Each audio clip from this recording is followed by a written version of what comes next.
ಅರೆ ಕಡಿಮೆ ಹಾಕು ಆದ್ರೆ ಅಸಲಿ ಹಾಕು. MDH ಕಾಶ್ಮೀರಿ ಕೆಂಪು ಮೆಣಸಿನ ಪೌಡರ್.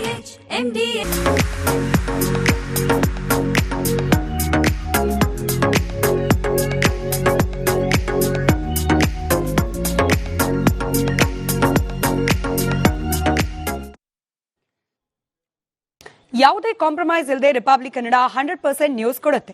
ಇದೇ ರೀತಿ ಓರಿಯಂಟ್ ಬೆಲ್ ಟೈಲ್ಸ್ ಕೂಡ 100ಕ್ಕೆ 100ರಷ್ಟು ಬಲಿಷ್ಠವಾಗಿವೆ. ನವ ಭಾರತಕ್ಕಾಗಿ ಹೊಸ ಆಯ್ಕೆ ಮುಖ್ಯ. ಇದೀಗ ಈ ಕ್ಷಣದ ಹೆಡ್ಲೈನ್ಸ್. ಆನೆ ಪಟಾಕಿ ಸಿಡಿಸಿದ ಯತೀಂದ್ರ ಸಿದ್ದರಾಮಯ್ಯ, ಕಾಂಗ್ರೆಸ್ನಲ್ಲಿ ಉತ್ತರಾಧಿಕಾರಿ, ನವೆಂಬರ್ ಕ್ರಾಂತಿಯ ಸಂಚಲನ. ಮಾತನಾಡದ ಡಿಕೆ, ಮಾತಿಗೆ ಸಿಗದ ಸಿದ್ದರಾಮಯ್ಯ.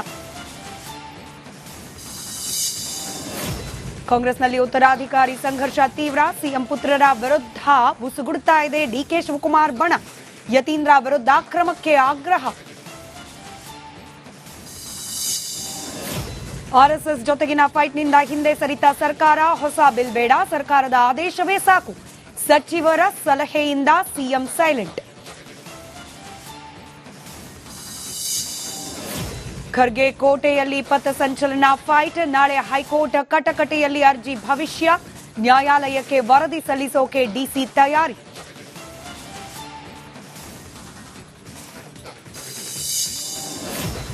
ರಾಯರೆಡ್ಡಿ ಅಧಿಕಾರಿಗಳ ಮಧ್ಯೆ ಲೆಟರ್ ವಾರ್, ಆಫೀಸರ್ಸ್ ಟ್ರಾನ್ಸ್ಫರ್ಗೆ ಡಿಸಿ ಪತ್ರ.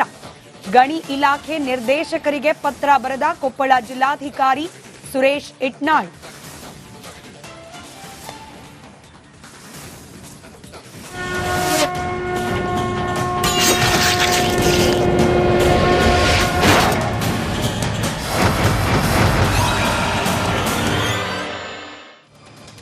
ನಮಸ್ಕಾರ, ಮಹಾಭಾರತ ಚರ್ಚಾ ಕಾರ್ಯಕ್ರಮಕ್ಕೆ ಸ್ವಾಗತ. ನಾನು ಸ್ಮಿತಾ ರಂಗನಾಥ್. ಸುಭದ್ರ ಸರ್ಕಾರ, ಕಾಂಗ್ರೆಸ್ ನೇತೃತ್ವದ ಸರ್ಕಾರದಲ್ಲಿ ಮುಖ್ಯಮಂತ್ರಿ ಕುರ್ಚಿ ಸಲುವಾಗಿ ಫೈಟ್ ನಡೀತಾ ಇದೆ ಅಂತ ಹೇಳಿ ಮಾಧ್ಯಮದಲ್ಲಿ ಸುದ್ದಿ ಪ್ರಸಾರ ಆದಾಗ, ಚರ್ಚೆಗಳಾದಾಗ ಪ್ರತಿ ಬಾರಿ ಕಾಂಗ್ರೆಸ್ನ ನಾಯಕರು ಹಾಗೆ ಕಾಂಗ್ರೆಸ್ ಪಕ್ಷದ ವಕ್ತಾರರು ಹೇಳ್ತಾ ಇದ್ದಿದ್ದು ಇದೆಲ್ಲವೂ ಮಾಧ್ಯಮ ಸೃಷ್ಟಿ, ಇನ್ನೊಂದು ಹೆಜ್ಜೆ ಮುಂದೆ ಹೋಗಿ ಇದೆಲ್ಲವೂ ಕೂಡ ವಿರೋಧ ಪಕ್ಷಗಳ ಸೃಷ್ಟಿ ಅಂತ ಹೇಳಿ.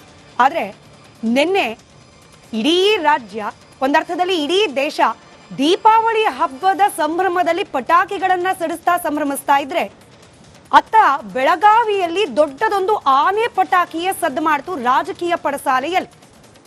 ಮತ್ತದೇ ಕುರ್ಚಿ ಕಾಳಗದ ವಿಚಾರ ಸುದ್ದಿ ಚರ್ಚೆ ಮುನ್ನೆಲೆಗೆ ಬಂತು. ಆದ್ರೆ ಈ ಬಾರಿ ಸೃಷ್ಟಿ ಮಾಡಿದ್ದಾರೆ ಅಂತ ಆರೋಪವನ್ನ ಮಾಧ್ಯಮದವರ ಮೇಲೋ ಅಥವಾ ವಿರೋಧ ಪಕ್ಷದವರ ಮೇಲೋ ಹಾಕ್ಲಿಕ್ಕೆ ಸಾಧ್ಯನೇ ಇಲ್ಲ. ಯಾಕಂದ್ರೆ ಈ ಬಾರಿ ಸೃಷ್ಟಿಸಿದ್ದು ಖುದ್ದು ಮುಖ್ಯಮಂತ್ರಿ ಸಿದ್ದರಾಮಯ್ಯನವರ ಪುತ್ರ ಯತೀಂದ್ರ ಸಿದ್ದರಾಮಯ್ಯನವರು. ಅಲ್ಲಿಗೆ ಶುರುವಾಯಿತು ಉತ್ತರಾಧಿಕಾರಿ ಸತೀಶ್ ಜಾರಕಿಹೊಳಿನ, ಡಿಕೆ ಶಿವಕುಮಾರ್ ಅವರ ಕನಸಿಗೆ ಹಾಗಾದ್ರೆ ಮೂರ್ನಾಮಾನ, ಇತ್ಯಾದಿ ಇತ್ಯಾದಿ ಚರ್ಚೆಗಳು. ಇದಕ್ಕೆ ಸ್ಪಷ್ಟನೆ ಒಂದು ಕಡೆಯಲ್ಲಿ, ಇದಕ್ಕೆ ಕೆಂಡಾಕಾರ್ತ ಪ್ರತಿಕ್ರಿಯೆ ಮತ್ತೊಂದು ಕಡೆಯಲ್ಲಿ. ವಿರೋಧ ಪಕ್ಷಗಳ ಕೈಗಂತೂ ಭರಪೂರವಾದ ಆಹಾರ ಸಿಕ್ಬಿಡ್ತು. ಹಾಗಾದ್ರೆ ನಿಜಾನ ನವೆಂಬರ್ ಕ್ರಾಂತಿ ಅನ್ನೋದು ಡಿಕೆ ಶಿವಕುಮಾರ್ ಅವರಿಗೆ ಪಟ್ಟ ಕಟ್ಟುವ ಸಂಭ್ರಮ ಅಲ್ಲ, ಬದಲಾಗಿ ಸತೀಶ್ ಜಾರಕಿಹೊಳಿ ಅವರನ್ನ ಮುಂದಿನ ಸಿಎಂ ಆಗಿ ಪ್ರೊಜೆಕ್ಟ್ ಮಾಡುವ ಕ್ರಾಂತಿಯ ಅನ್ನೋ ಪ್ರಶ್ನೆಗೆ ಬಂದು ನಿಂತಿದೆ ಕಾಂಗ್ರೆಸ್ ಪಡಸಾಲೆಯಲ್ಲಿ ನಡೀತಾ ಇರುವ ಈ ಬೆಳವಣಿಗೆಗಳು. ಇದೇ ವಿಚಾರವಾಗಿ ಹುಟ್ಟಿರುವ ಅನೇಕ ಪ್ರಶ್ನೆಗಳಿಗೆ ಉತ್ತರವನ್ನ ಕಂಡುಕೊಳ್ಳೋ ಪ್ರಯತ್ನವನ್ನ ಇವತ್ತಿನ ಮಹಾಭಾರತ ಚರ್ಚಾ ಕಾರ್ಯಕ್ರಮದಲ್ಲಿ ಮಾಡ್ತಾ ಹೋಗೋಣ. ಕಾಂಗ್ರೆಸ್ ವಕ್ತಾರರಾದ ನಟರಾಜ್ ಗೌಡ್ರು ನಮ್ಮ ಜೊತೆಯಲ್ಲಿದ್ದಾರೆ, ಬಿಜೆಪಿ ವಕ್ತಾರೆ ಸುರಭಿ ಹೊದಿಗೆರೆ ಅವರಿದ್ದಾರೆ, ಹಾಗೆ ಜೆಡಿಎಸ್ನ ವಕ್ತಾರರು ಅಶ್ವಿನ್ ಗೌಡ್ರು ನಮ್ಮ ಜೊತೆಯಲ್ಲಿದ್ದಾರೆ. ನಮಸ್ಕಾರ ಮೂವರಿಗೂ ಕಾರ್ಯಕ್ರಮಕ್ಕೆ ಸ್ವಾಗತ. ಹಾಗೆ ವಿಶೇಷವಾಗಿ ಇವತ್ತಿನ ಚರ್ಚಾ ಕಾರ್ಯಕ್ರಮದಲ್ಲಿ ನಮ್ಮ ಜೊತೆಯಲ್ಲಿ ಕಿತ್ತೂರು MLA ಆದ ಬಾಬಾ ಸಾಹೇಬ್ ಪಾಟೀಲ್ರು ಕೂಡ ಜಾಯ್ನ್ ಆಗಿದ್ದಾರೆ. ಸರ್ ನಮಸ್ಕಾರ. ನನ್ನ ಧ್ವನಿ ತಲುಪ್ತಾ ಇದೆ ಅಂತ ಭಾವಿಸ್ತಾ ಮೊದಲ ಪ್ರಶ್ನೆ ನಿಮಗೆ ಕೇಳ್ತೀನಿ ಸರ್. ನಿಮ್ಮ ಸಮಯ ಇರೋದು ಸ್ವಲ್ಪನೇ ಹೊತ್ತು ನಮ್ಮ ಜೊತೆಯಲ್ಲಿ ಅಂತ ತಿಳಿದಿರೋದ್ರಿಂದಾಗಿ ಒಂದ್ 2-3 ಪ್ರಶ್ನೆ ನಿಮ್ಮಿಂದಾನೇ ಪ್ರಾರಂಭ ಮಾಡ್ತೀನಿ. ಈಗ ಯತೀಂದ್ರ ಸಿದ್ದರಾಮಯ್ಯನವರು ಸತೀಶ್ ಜಾರಕಿಹೊಳಿ ಅವರನ್ನ ಒಂದರ್ಥದಲ್ಲಿ ಸಿದ್ದರಾಮಯ್ಯನವರ ಉತ್ತರಾಧಿಕಾರಿ ಅಂತ ಹೇಳಿ ಮಾತನಾಡಿದ್ರು ಬೆಳಗಾವಿಯಲ್ಲಿ. ನೀವು ಸತೀಶ್ ಜಾರಕಿಹೊಳಿ ಅವರ ಆಪ್ತ ಬಳಗದಲ್ಲಿ ಗುರುತಿಸಿಕೊಂಡವರಾಗಿ ಇದನ್ನು ಯಾವ ರೀತಿ ಪರಿಗಣಿಸ್ತಿದ್ದೀರಿ? ಉತ್ತರಾಧಿಕಾರಿ ಫಾರ್ ವಾಟ್? ಸಿಎಂ ಕುರ್ಚಿಗ ಅಥವಾ ಕೆಪಿಸಿಸಿ ಅಧ್ಯಕ್ಷಗಿರಿಗ? ಯಾವುದಕ್ಕೆ ಉತ್ತರಾಧಿಕಾರಿ ಅಂತ ಹೇಳಿ ಯತೀಂದ್ರ ಸಿದ್ದರಾಮಯ್ಯನವರು ಹೇಳಿರಬಹುದು ಅಂತ? ಈಗ ನಿನ್ನೆ ಯತೀಂದ್ರ ಅವರು ಹೇಳಿದ ಉದ್ದೇಶ ಅಂತಂದರೆ, ಅಹಿಂದ ಒಂದು ಸಂಘಟನೆಯಲ್ಲಿ ಬಹುತೇಕ ಸಿದ್ದರಾಮಯ್ಯ ಭಾಳಷ್ಟು ಕಾಲ ಕೆಲಸ ಮಾಡಿದ, ಮುಂದಿನ ಉತ್ತರಾಧಿಕಾರಿ ಮಾನ್ಯ ಸತೀಶ್ ಜಾರಕಿಹೊಳಿ ಅವರು ತೊಗೊಳ್ಬೇಕನ್ನುವಂಥದ್ದನ್ನು ವಿಚಾರ ಹೇಳಿದ್ದಾರೆ. ಬಟ್ ನಂತರ ಹೊಸ ಮುಖಗಳಿಗೆ ಬೇಡ, ಹಳಿ CM ಅವ್ರಿಗೆ ಏಜ್ ಆದದ್ರಿಂದ ಮುಂದೆ ಅವ್ರು ತಗೋಬೇಕು ಅನ್ನುವಂಥ ವಿಚಾರದಿಂದ ಹೇಳಿದರು. ಮತ್ತು ಅದ್ರ ಜೊತೆಗೆ ಏನಿದ್ರು ನಮ್ಮಲ್ಲಿ ಯೂಶಲಿ ಹೈಕಮಾಂಡ್ ವಾದ ಏನು ನಿರ್ಧಾರ ತಗೋತೈತೆ ಅದನ್ನ ಆಗುವಂಥದ್ದು ಇರುತ್ತೆ. ಹಲೋ ಹೇಳಿ ಸರ್, ಮುಂದುವರಿಸಿ, ಕೇಳಿಸ್ತಾ ಇದೆ. ಹಲೋ, ಅದಕ್ಕೆ ಅದರದ್ದು ಸ್ಪಷ್ಟನೆ ಕೂಡ ಇವತ್ತು ಮುಂಜಾನೆ ಮಾನ್ಯ ನಮ್ಮ ಉಸ್ತುವಾರಿ ಸಚಿವರಾದಂಥ ಸತೀಶ್ ಜಾರಕಿಹೊಳಿ ಕೂಡ ಕೊಟ್ಟರು, ನಿಮ್ಮ ಚಾನಲ್ಗೂ ಕೂಡ ಕೊಟ್ಟಿದ್ರು. ಅದು ಯಾವ ಥರ ಇದೆ ಏನು ಇದು ಮಾಡಿದಾರು ಬೇಡ, ಬಹುತೇಕ ಆಸ್ಪಿರೆಂಟ್ಸ್ ಏನೈತೆ ಅನ್ನೋದು ಕೂಡ ಸ್ಪಷ್ಟವಾಗಿ ಸುಮಾರು ಒಂದು 10 ನಿಮಿಷ ಚರ್ಚೆಯಲ್ಲಿ ಅದು ಕೊಟ್ಟು ನಿಮಗೂ ಕೂಡ ಕೊಟ್ಟಿದ್ರು ಇದು ಚಾನಲ್. ಈಗ ಸತೀಶ್ ಜಾರಕಿಹೊಳಿ ಅವರು ಮುಂದಿನ ಮುಖ್ಯಮಂತ್ರಿಗಳಾಗಬೇಕು ಅನ್ನೋ ಬಯಕೆ ಸಹಜವಾಗಿ ನಿಮ್ಮಲ್ಲೂ ಇರುತ್ತೆ. ಹಾಗೆ ಸತೀಶ್ ಜಾರಕಿಹೊಳಿ ಅವರ ಬೆಂಬಲಿಗರು ಆ ಕ್ಷೇತ್ರದ ಮತದಾರರಲ್ಲೂ ಕೂಡ ಇರುತ್ತೆ. ಇದು ಸೂಕ್ತ ಸಮಯ ಹೌದೋ ಅಲ್ವೋ ಅನ್ನೋದು ಮಾತ್ರ ನನ್ನ ಪ್ರಶ್ನೆ. ಇಲ್ಲ, ಮುಖ್ಯಮಂತ್ರಿ ಬಗ್ಗೆ ಅನ್ನೋದಕ್ಕಿಂತ ಅಹಿಂದ ಸಂಘಟನೆ ಮುಂದುವರಿಸುತ್ತ ವಿಚಾರವಾಗಿ ಮಾತಾಡಿದ್ದಾರೆ ಅದನ್ನು. ಬಟ್ ಮುಖ್ಯಮಂತ್ರಿ ಅಂತನ್ನುವಂಥದ್ದು ವರ್ಡೇ ಯೂಸ್ ಆಗಿಲ್ಲ ಅಲ್ಲಿ. ರೈಟ್ ಸರ್, ನಿಮ್ಮ ಧ್ವನಿ ಇಲ್ಲಿಗೆ ತಲುಪೋದ್ರಲ್ಲಿ ಸ್ವಲ್ಪ ಡಿಸ್ಟರ್ಬೆನ್ಸ್ ಇದೆ, ಅದನ್ನ ಸರಿಪಡಿಸಿ ಮತ್ತೊಮ್ಮೆ ನಿಮ್ಮನ್ನ ಸಂಪರ್ಕ ಮಾಡ್ತೀನಿ. ನಟರಾಜ್ ಗೌಡ್ರೆ, ಯತೀಂದ್ರ ಸಿದ್ದರಾಮಯ್ಯನವರ ನಿನ್ನೆಯ ಹೇಳಿಕೆ ಅದಾದ್ಮೇಲೆ ಸಹಜವಾಗಿ ಹುಟ್ಟಾ ಇರುವ ಪ್ರಶ್ನೆ, who is Yatindra Siddaramaiah? Congress high command ನ ಮುಖವಾಣಿಯ ಅಥವಾ ಸಿದ್ದರಾಮಯ್ಯನವರ ಮುಂದಿನ ಭವಿಷ್ಯ ಏನು ಅನ್ನೋದನ್ನ ತಿಳಿಸ್ಲಿಕ್ಕೆ ಅಪಾಯಿಂಟ್ ಆಗಿರುವ ವಿಶೇಷ ಅಧಿಕಾರಿನ, ಒಬ್ಬ MLC ಅನ್ನೋದನ್ನ ಬಿಟ್ರೆ ಮುಂದಿನ ಮುಖ್ಯಮಂತ್ರಿ ಯಾರಾಗಬೇಕು ಅಥವಾ ಮುಂದಿನ ಅಹಿಂದ ನಾಯಕ ಯಾರಾಗಬೇಕು ಅನ್ನೋದನ್ನ ಬಹಿರಂಗ ವೇದಿಕೆಯಲ್ಲಿ ಘೋಷಣೆ ಮಾಡಲಿಕ್ಕೆ ಯತೀಂದ್ರ ಸಿದ್ದರಾಮಯ್ಯನವರ ಬಳಿ ಇರುವ ಅಧಿಕಾರ, ಅಧಿಕೃತ ಅಧಿಕಾರ ಯಾವುದು? ನೋಡಿ, ಮಾನ್ಯ ಯತೀಂದ್ರ ಸಿದ್ದರಾಮಯ್ಯನವರು ಹೇಳಿರೋದಕ್ಕೆ ಯಾವುದೇ ಅಧಿಕೃತ ಅಧಿಕಾರದ ಅಗತ್ಯ ಇಲ್ಲ. ಸೈದ್ಧಾಂತಿಕ ಬದ್ಧತೆ ಇದ್ರೆ ಸಾಕು, ಕಾಂಗ್ರೆಸ್ ಪಕ್ಷದ ಮೇಲೆ ಒಲವಿದ್ರೆ ಸಾಕು. ಮಾನ್ಯ ಯತೀಂದ್ರ ಸಿದ್ದರಾಮಯ್ಯನವರು ಏನ್ ಹೇಳಿದ್ದಾರೆ? ವೈಚಾರಿಕತೆ ಇರತಕ್ಕಂತಹ, ಸೈದ್ಧಾಂತಿಕ ಬದ್ಧತೆ ಇರತಕ್ಕಂತಹ ನಾಯಕರುಗಳು ಕರ್ನಾಟಕದಲ್ಲ ಇದೆ. ಕಾಂಗ್ರೆಸ್ ಅಲ್ಲೆಲ್ಲ ವೈಚಾರಿಕತೆ ಇದ್ದಂಥವ್ರೇನೆ. ಕಾಂಗ್ರೆಸ್ ಪಕ್ಷದ ಸಿದ್ಧಾಂತವನ್ನ ಅಳಗೂಡಿಸ್ಕೊಂಡಿರ್ತಕ್ಕಂಥವ್ರೆ, ಎಲ್ಲ ಜಾತ್ಯತೀತವಾದವನ್ನ ಅಳಗೂಡಿಸ್ಕೊಂಡಿರ್ತಕ್ಕಂಥವ್ರೆ. ಅದರೊಳಗೆ ಮಾನ್ಯ ಸಿದ್ದರಾಮಯ್ಯನವರು ಈ ಅಹಿಂದ ಅಂತ ಹೇಳಿ ಯಾವ ಸಾಮಾಜಿಕ ರಾಜಕೀಯ ಒಂದು ಸಂಘಟನೆಯನ್ನ ಮಾಡಿ ಯಾರ್ಯಾರು ತುಳಿತಕ್ಕೊಳಗಾದ್ರು ಅವ್ರಿಗೂ ಅವಕಾಶಗಳನ್ನ, ರಾಜಕೀಯವಾಗಿ ಅವಕಾಶಗಳನ್ನ ಕೊಡಬೇಕು ಅಂತ ಹೇಳಿ ಯಾವ ರೀತಿಯ ಸಂಘಟನೆಯನ್ನು ಮಾಡಿದ್ರು, ಆ ಸಂಘಟನೆ ಅನ್ನೋದು ಮುಂದುವರಿಬೇಕು. ಇದರಿಂದ ಕಾಂಗ್ರೆಸ್ ಸಿದ್ಧಾಂತವನ್ನು ಯಾರು ಒಪ್ಕೊಂತಾರೋ ಅಂಥ ಎಲ್ಲಾ ನಾಯಕರುಗಳಿಗೆ, ಕಾಂಗ್ರೆಸ್ಸೇತರ ನಾಯಕರುಗಳು ಯಾರ್ಯಾರು ಇದ್ದಾರೆ, ಯಾವ ಬೇರೆ ಸಂಘಟನೆಗಳಿದ್ದಾರೆ, ಅವರೆಲ್ಲರಿಗೂ ಒಂದು ನಾಯಕತ್ವ ಬೇಕು.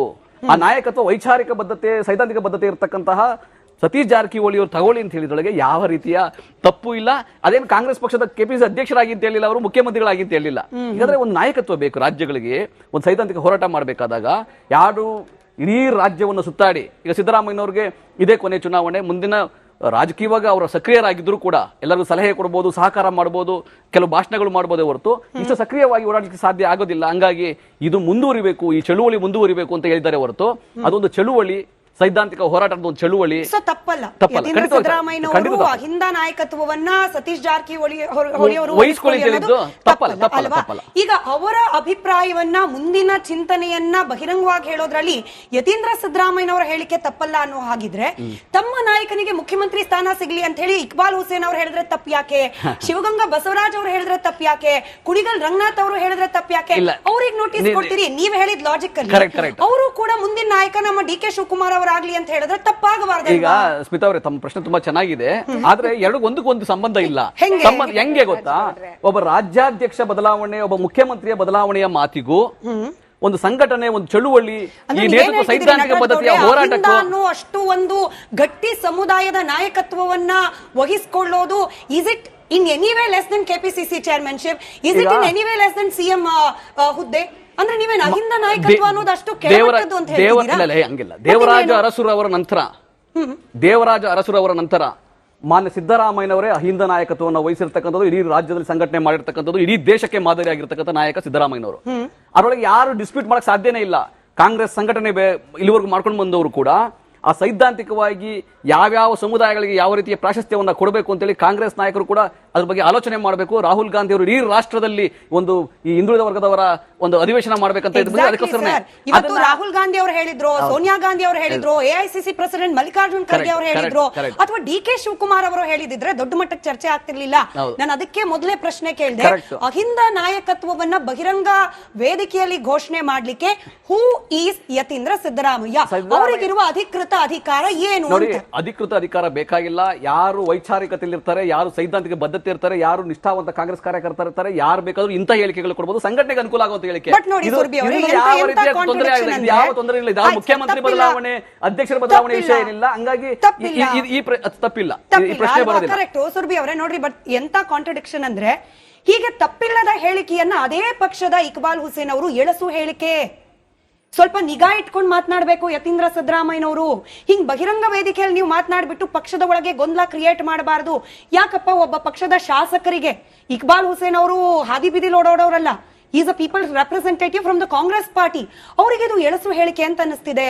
ಯತೀಂದ್ರ ಅವ್ರು ಹಿಂಗ್ ಮಾತನಾಡ್ಲಿಕ್ಕೆ ಅವ್ರಿಗೆ ಅಧಿಕಾರ ಇಲ್ಲ ಅನಿಸ್ತಿದೆ. ಎಂತ ಕಾಂಟ್ರಡಿಕ್ಷನ್ ಅಂತ. ಅಲ್ಲ, ಕಾಂಟ್ರಡಿಕ್ಷನ್ ಯಾಕಿದೆ ಅಂದ್ರೆ ಯಾರು ಏನ್ ಹೇಳ್ತಾ ಇದ್ದಾರೆ ಅನ್ನೋದ್ರ ಬಗ್ಗೆ ನಾವೊಂದು ಗಮನ ಕೊಡ್ಲೇಬೇಕಾಗಿದೆ. ಅದು ನಮ್ಮ ಮುಂದೆನೆ ಇರುವಂತದ್ದು. ಮತ್ತೆ ಕಾಂಟೆಕ್ಸ್ಟ್ ಜ್ಞಾಪಕ ಇರ್ಲಿ, ಇದು ಎಲ್ಲಿಂದನೂ ಬಂದಿರುವಂತ ನ್ಯೂಸ್ ಅಲ್ಲ. ಇದು ಯಾವತ್ತಿಂದ ಈ ಸರ್ಕಾರ ಬಂದಿದ್ಯೋ, ಅಧಿಕಾರಕ್ಕೆ ಬಂದಿದ್ಯೋ, ಅಧಿಕಾರ ಬರಕ್ಕಿಂತ ಮುಂಚೆನೇ 2.5 ವರ್ಷ ನವೆಂಬರ್ ಕ್ರಾಂತಿ, ಇವ್ರು ಸಿಎಂ ಆಗ್ತಾರೆ, ಅವ್ರು ಸಿಎಂ, ಇದೇ ಚರ್ಚೆ ಮಾಡ್ಕೊಂಡು ಹೋಗ್ತಾ ಇದೀವಲ್ಲ ನಾವು. ಇದು ಯಾವುದೋ ಒಂದು ಔಟ್ಲೈಯರ್ ಸ್ಟೇಟ್ಮೆಂಟ್ ಅಲ್ಲ. ಕರ್ನಾಟಕ ರಾಜಕೀಯದಲ್ಲಿ ನಡೀತಿರೋದು ಬರೀ ಇದೇ ಚರ್ಚೆ. ಮುಂದೆ ಯಾರಾಗ್ತಾರೆ, ಹಿಂದೆ ಯಾರಾಗಿದ್ರು, ಇವತ್ತು ಯಾರಾಗ್ತಾರೆ, ನಾಳೆ ಇವ್ರಿರ್ತಾರ, ನಾಳೆ ಇವ್ರಿರ್ಬೇಕು ಅನ್ನೋದು ಇದೇ ಚರ್ಚೆ ಆಗೋಗಿದೆಯಲ್ಲ. ಜನರಿಗೂ ಸಾಕಾಗೋಗಿದೆ ಇದನ್ನ ಕೇಳಿ ಕೇಳಿ ಕೇಳಿ. ಯಾಕೆಂದ್ರೆ ಬೆಲೆ ಹಾನಿ ಆಗ್ತಾ ಇದೆ. ಅದು ಬಿಟ್ಟು ಬೇರೆ ಬೇರೆ ವಿಷಯಗಳು ಇದೆ ನಮ್ಗೆ ಮಾತಾಡೋದಿಕ್ಕೆ. ಅದು ಬಿಟ್ಟು ನಾವು ಮಾತಾಡ್ತಿರೋದು ಇವತ್ತು ಮುಖ್ಯಮಂತ್ರಿ ಆಗಿರ್ತಾರೆ. ಮತ್ತೆ ಬರೀ ಸುತ್ತಮುತ್ತ ಇರೋರಲ್ಲ, ಖುದ್ದು ಸಿಎಂ ಹೋಗಿ ಕ್ಲಾರಿಫಿಕೇಶನ್ ಕೊಡ್ಬೇಕಾಗಿದೆಯಲ್ಲ ಬಹಳಷ್ಟು ಬಾರಿ. ನಾನೇ ಇರ್ತೀನಿ ಮುಖ್ಯಮಂತ್ರಿ ಅಂತ. ಸೊ ಕಾಂಟೆಕ್ಸ್ಟ್, ಸರ್ಕಮ್ಸ್ಟಾನ್ಷಿಯಲ್ ಎವಿಡೆನ್ಸ್ ಅಂತ ಏನ್ ಹೇಳ್ತಾರಲ್ಲ ಅಡ್ವೊಕೇಟ್ಗಳು, ಈ ತರನೇ ಅದನ್ನ ನೋಡ್ಬೇಕಾಗಿರುವಂತದ್ದು ನಾವು. ಈ ಎಲ್ಲಾ ಕಾನ್ವರ್ಸೇಷನ್ ಮಧ್ಯದಲ್ಲಿ ಯತೀಂದ್ರ ಅವರು ಬಂದು ಸತೀಶ್ ಜಾರಕಿಹೊಳಿ ಅವರಿಗೆ ಒಂದು ಈ ಬ್ಯಾಟಿಂಗ್ ಮಾಡ್ತಾ ಇದ್ದಾರೆ ಅಂತ ಹೇಳಿದ್ರೆ ಏನ್ ಅರ್ಥ ಮಾಡ್ಕೊಳ್ಬೇಕು? ಏನ್ ಅರ್ಥ ಮಾಡ್ಕೊಳ್ಬೇಕು? ನಮ್ ಜೊತೆಯಲ್ಲಿ ಶಿವಗಂಗಾ ಬಸವರಾಜ್ ಅವರು ಸಂಪರ್ಕದಲ್ಲಿದ್ದಾರೆ ಅಂತ ಹೇಳಿ ಮಾಹಿತಿ ಇದೆ. ಸರ್ ನಮಸ್ಕಾರ, ನಾನು ಧ್ವನಿ ತಲುಪ್ತಾ ಇದೆ ಅಂತ ಭಾವಿಸ್ತಾ, ನಾನು ಧಾರ್ಷ್ಟ್ಯದಿಂದ ಈ ಮಾತನ್ನು ಕೇಳ್ತಾ ಇಲ್ಲ. ನಾನು ಮೊದಲೇ ಆಂಟಿಸಿಪೇಟರಿ ಬೇಲ್ ತಗೊಂಡ್ಬಿಟ್ಟು ಕೇಳ್ತಾ ಇದ್ದೀನಿ. ಜನಸಾಮಾನ್ಯರಲ್ಲಿ ಹಿಂಗೊಂದು ಅನುಮಾನ ಬಂದಿರುತ್ತೆ, ಕಾಂಗ್ರೆಸ್ ಪಕ್ಷದಲ್ಲೂ ಕೆಲವರಿಗೆ ಅನುಮಾನ ಬಂದಿರುತ್ತೆ. ಅಹಿಂದ ಸಮುದಾಯದ ಮುಂದಿನ ನಾಯಕತ್ವದ ಜವಾಬ್ದಾರಿಯನ್ನ ಬಹಿರಂಗ ವೇದಿಕೆಯಲ್ಲಿ ಘೋಷಣೆ ಮಾಡ್ಲಿಕ್ಕೆ ಯತೀಂದ್ರ ಸಿದ್ದರಾಮಯ್ಯನವರಿಗೆ ಅಧಿಕಾರ ಕೊಟ್ಟವ್ರು ಯಾರು? ಈಗ ನಟರಾಜ್ ಗೌಡರು ಕಾಂಗ್ರೆಸ್ ಪಕ್ಷದ ವಕ್ತಾರರ ಪ್ರಕಾರ ಸಿಎಂ ಅಂತ ಹೇಳಿಲ್ವಂತೆ ಅವರು. ಹೀಗಾಗಿ ಮುಖ್ಯಮಂತ್ರಿ ಬದಲಾವಣೆ ವಿಚಾರ ಅಲ್ಲ, ಅದು ಕೇವಲ ಅಹಿಂದ ಸಮುದಾಯದ ನಾಯಕತ್ವದ ವಿಚಾರಕ್ಕೆ ಸಂಬಂಧಪಟ್ಟಂತೆ. ಅದರ ಉತ್ತರಾಧಿಕಾರಿತ್ವನ್ನಾದ್ರೂ ಘೋಷಣೆ ಮಾಡ್ಲಿಕ್ಕೆ ಯತೀಂದ್ರ ಸಿದ್ದರಾಮಯ್ಯನವರಿಗೆ ಪಾರ್ಟಿ ನಿಮಗ್ ಗೊತ್ತಿರೋಂಗೆ ಏನಾದ್ರೂ ಅಫಿಷಿಯಲಿ ರೆಸ್ಪಾನ್ಸಿಬಿಲಿಟಿ ಕೊಟ್ಟಿದ್ಯಾ ಅಂತ?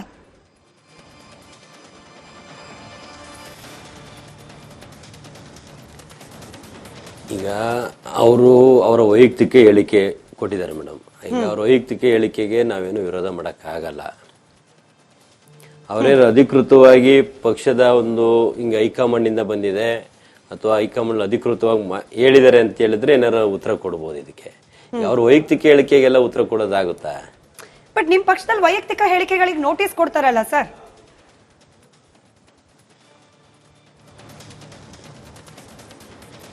ಈಗ ನೋಟಿಸ್ ಕೊಡ್ತಾರೆ, ಅದು ಮುಖ್ಯಮಂತ್ರಿ ವಿಷಯವಾಗಿ ಮಾತಾಡಿದ್ರೆ ನೋಟಿಸ್ ಕೊಡ್ತಾರೆ. ಇದು ಮುಖ್ಯಮಂತ್ರಿ ವಿಷಯವಾಗಿ ಚರ್ಚೆ ಆಗಿಲ್ಲ. ಇಲ್ಲಿ ಅಹಿಂದ ನಾಯಕರು ವಿಷಯ ಅಷ್ಟೇ ಚರ್ಚೆ ಮಾಡಿದ್ದಾರೆ. ಮುಂದಿನ ಉತ್ತರಾಧಿಕಾರಿ ಅನ್ನೋ ವಿಷಯ ಬಗ್ಗೆ ಮಾತಾಡಿ ಅವರ ಒಂದು ಅಭಿಪ್ರಾಯದ ಪ್ರಕಾರ ಅವರು ವೈಯಕ್ತಿಕವಾಗಿ ಅವ್ರ ಉತ್ತರಾಧಿಕಾರಿ ಅಂತ ಅವ್ರು ತಿಳ್ಕೊಂಡಿರ್ಬೋದು. ಅಂದ್ರೆ ಕಾಂಗ್ರೆಸ್ನ ಬಹುಪಾಲು ಜನರು ಒಪ್ಪುವ ಹೇಳಿಕೆ ಅಲ್ವಾ ಇದು? ಹಾಗಾದ್ರೆ ಅಹಿಂದ ನಾಯಕತ್ವನೋ ಅಥವಾ ಮುಂದಿನ ಮುಖ್ಯಮಂತ್ರಿನೋ ಕೆಪಿಸಿಸಿ ಅಧ್ಯಕ್ಷರೋ ಈ ಮೂರಲ್ಲಿ ಯಾವ್ದೋ ಒಂದು ರೆಸ್ಪಾನ್ಸಿಬಿಲಿಟಿ ಸತೀಶ್ ಜಾರಕಿಹೊಳಿ ಅವರಿಗೆ ಕೊಡಬೇಕು ಅಂತ ಹೇಳಿ ವೈಯಕ್ತಿಕವಾಗಿ ಯತೀಂದ್ರ ಅವರಿಗೆ ಅನ್ಸಿದ್ರೆ ಅದನ್ನ ಪಾರ್ಟಿಯ ಬಹುತೇಕರು ನಿಮ್ಮನ್ನು ಒಳಗೊಂಡಂತೆ ಒಪ್ತಿರೋ ಇಲ್ವೋ ಅಂತ?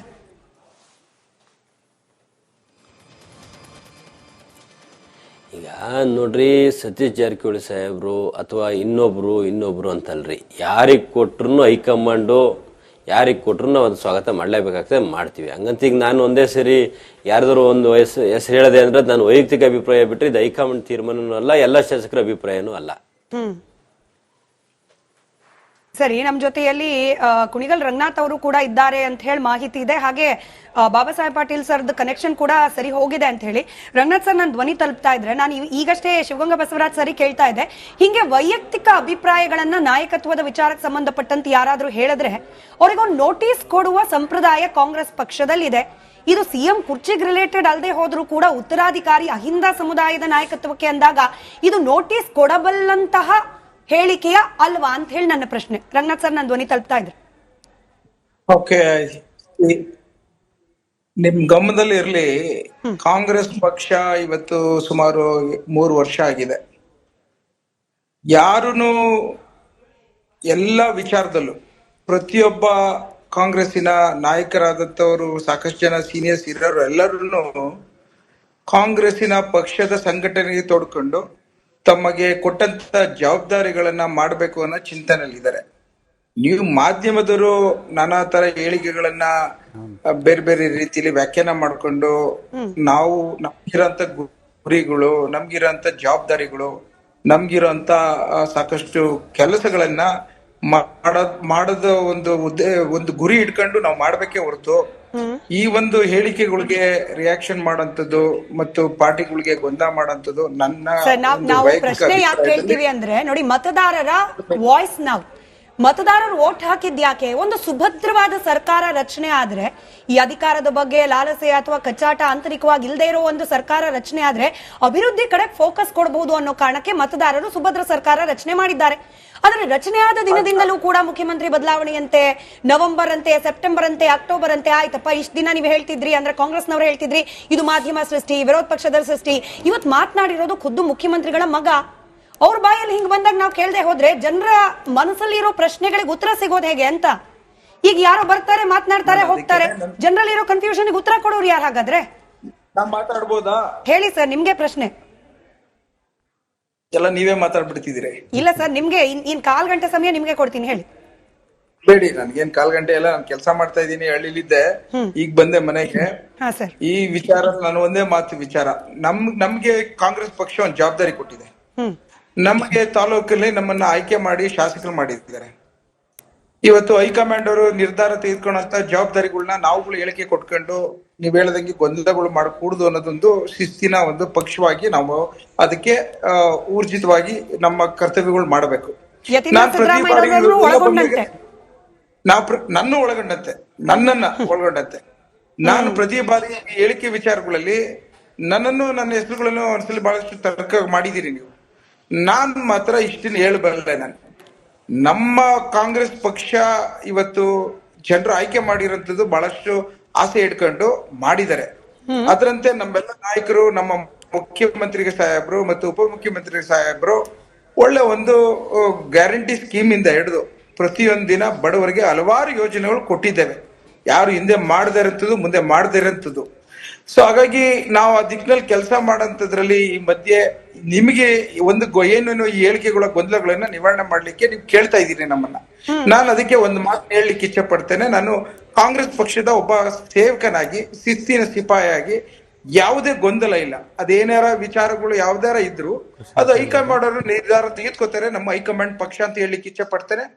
ನಿಮ್ಮದೇ ಹೇಳಿಕೆಗೆ ನಿಮ್ಮಿಂದ ಕ್ಲಾರಿಫಿಕೇಶನ್ ಬೇಕು ಸರ್. ಡಿಸೆಂಬರ್ ಹೊತ್ತಿಗೆ ಬದಲಾವಣೆ ಆಗೇ ಆಗತ್ತೆ ಅಂತ ಹೇಳಿ ತಾವೇ ಹಿಂದೊಂದು ಬಾರಿ ಹೇಳಿದ ನೆನಪಿದೆ.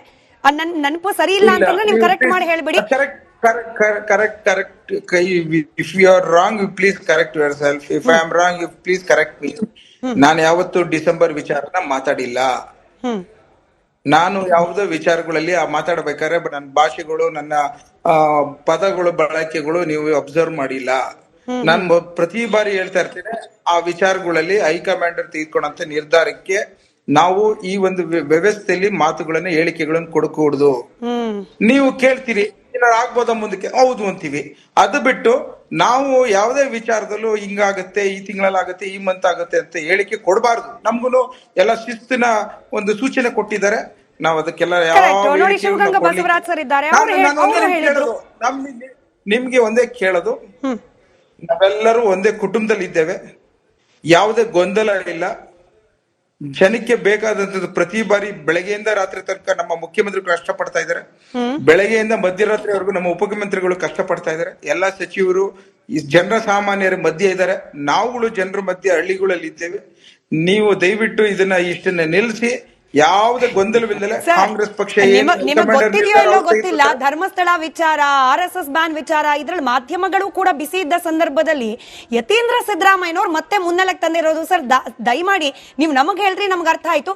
ಯತೀಂದ್ರ ಸಿದ್ದರಾಮಯ್ಯನವ್ರಿಗೂ ಹೇಳಿಸ್ಬಿಡಿ ಅಲ್ಲ, ಮಾತನಾಡಬೇಡಿ ದಯವಿಟ್ಟು ಬಹಿರಂಗ ವೇದಿಕೆಯಲ್ಲಿ ಅಂತ ಹೇಳಿ. ಒಂದೇ ನಿಮಿಷ, ನಮ್ ಜೊತೆಯಲ್ಲಿ ಶಿವಗಂಗಾ ಬಸವರಾಜ್ ಸರ್ ಕೂಡ ಇದ್ದಾರೆ. ಬಸವರಾಜ್ ಸರ್, ತಾವು ಕೂಡ ಹೇಳಿದ್ರಿ ಮಾಧ್ಯಮಗಳಲ್ಲಿ ವರದಿ ಆಗಿತ್ತು ನಾಯಕತ್ವ ಬದಲಾವಣೆ ಅಂತ ಹೇಳಿ, ಅದಾದ್ಮೇಲೆ ನಿಮ್ಗೆ ಯಾರಾದ್ರೂ ಮಾತನಾಡಬೇಡ ಅಂತ ಹೇಳಿದ್ರು ಅಥವಾ ನೋಟಿಸ್ ಕೊಟ್ರು, ನೀವು ಕೂಡ ಸೈಲೆಂಟ್ ಆಗ್ಬಿಟ್ರಿ ಅಂತ ಹೇಳಿ.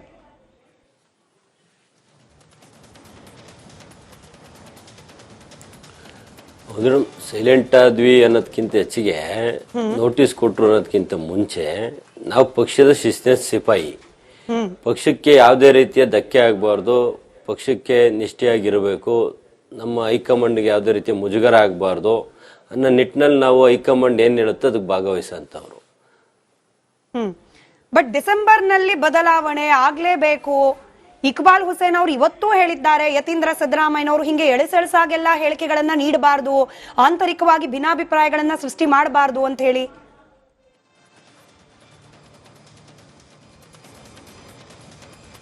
ಅದು ನಾನು ಅದನ್ನ ಹೇಳ್ತೀನಿ, ಆಂತರಿಕ ಭಿನ್ನಾಭಿಪ್ರಾಯ ಆಗಬಾರ್ದು, ಸುಮ್ಮನೆ ಯಾವುದೇ ರೀತಿಯ ಸ್ಟೇಟ್ಮೆಂಟ್ಗಳು ಕೊಟ್ಟು ಗೊಂದಲಕ್ಕೆ ಆಗಬಾರ್ದು ಅನ್ನೋದಕ್ಕೆ ನಾನು ಸ್ಟಿಕನ್ ಇದ್ದೀನಿ ರೀ. ಇಕ್ಬಾಲ್ ಹುಸೇನ್ ಅವರು ಸಾಹೇಬ್ರು ಹೇಳಿರೋದು ಸರಿ ಇದೆ. ಯಾರು ಸಹ ಒಂದು ಬಾಲಿಶ ಹೇಳಿಕೆಗಳನ್ನ ನನ್ನನ್ನು ಸೇರಿ ಕೊಡಬಾರ್ದು. ಯಾಕೆಂದ್ರೆ ಒಂದ್ಸರಿ ಹೈಕಮಾಂಡ್ ಒಂದು ತೀರ್ಮಾನ ತಗೊಂಡ್ಮೇಲೆ ಅದಕ್ಕೆಲ್ಲರೂ ಬದ್ಧವಾಗಿರ್ತೀವಿ. ನಮಗ್ ನಾನೇ ಯಾರು ಬೇಕು ಅವ್ರನ್ನ ಮುಂದಿನ ಉತ್ತರಾಧಿಕಾರಿ, ಇವ್ರು ದಕ್ಷಿಣಾಧಿಕಾರಿ ಅಂತೆಲ್ಲ ಉತ್ತರ ಕೊಟ್ಕೊಂತ ಹೋದ್ರೆ ಜನಕ್ಕೆ ಏನಾಗ್ತದೆ, ನಾವು ಇವ್ರನ್ನ 5 ವರ್ಷ ಉತ್ತಮ ಆಡಳಿತ ಕೊಡ್ರಿ ಅಂತ ಆಯ್ಕೆ ಮಾಡಿದೀವಿ. ಅದನ್ನ ಬಿಟ್ಟು ಇವರು ಸುಮ್ಮನೆ ಗೊಂದಲ ಸೃಷ್ಟಿ ಮಾಡ್ತಾರೆ, ಇವ್ರ ಸರ್ಕಾರದಲ್ಲಿ ಏನ್ ನಡೀತಿದೆ ಅಂತ ಜನಗಳಿಗೆ ಅನುಮಾನ ಬರಬಾರ್ದು ನಮ್ಮ ಮೇಲೆ. ಆದ ಕಾರಣ ಹೈಕಮಾಂಡ್ ಏನ್ ಶಿಸ್ತಾಗಿರ್ಬೇಕು ಅಂತ ಹೇಳಿದೆ, ಅದಕ್ಕೆ ನನ್ನನ್ನು ಸೇರಿ ಪ್ರತಿಯೊಬ್ರು ಸ್ಟಿಕಾನ್ ಆಗಿರ್ಬೇಕು ಅನ್ನೋ ನನ್ನ ಅಭಿಪ್ರಾಯ. Right sir. ಹಾಗೆ ನಮ್ಮ ಜೊತೆಯಲ್ಲಿ ಬಾಬಾ ಸಾಹೇಬ್ ಪಾಟೀಲ್ ಸರ್ ಕೂಡ ಇದ್ರು. ಇವಾಗ ಅವರೇ ಅಂದ್ರೆ ಸತೀಶ್ ಜಾರಕಿಹೊಳಿ ಅವರೇ ಕ್ಲಿಯರ್ ಆಗಿ ಹೇಳ್ಬಿಟ್ಟಿದ್ದಾರೆ, 2028 ನನಗೆ CM ಕುರ್ಚಿ ಬೇಡ ಅಂತ. ಈ KPCC ಕುರ್ಚಿ ಬೇಕು ಅನ್ನೋದು ಅವ್ರ ಇಂಟೆನ್ಷನ್. ಈಗ ಅದ್ರ ಬಗ್ಗೆ ಏನಾದ್ರೂ ಪ್ರಾರಂಭ ಆಗಿದೆಯಾ? ಆ ಕಡೆಗೆ KPCC ಕುರ್ಚಿ ಕಡೆಗೆ ಏನಾದ್ರೂ ಜಾರಕಿಹೊಳಿ ಸಾಹೇಬ್ರನ್ನ ತಳ್ಳೋ ಪ್ರಯತ್ನ ಆಗ್ತಿದ್ಯಾ ಅಂತ ಹೇಳಿ ಒಳಗೊಳಗೆ?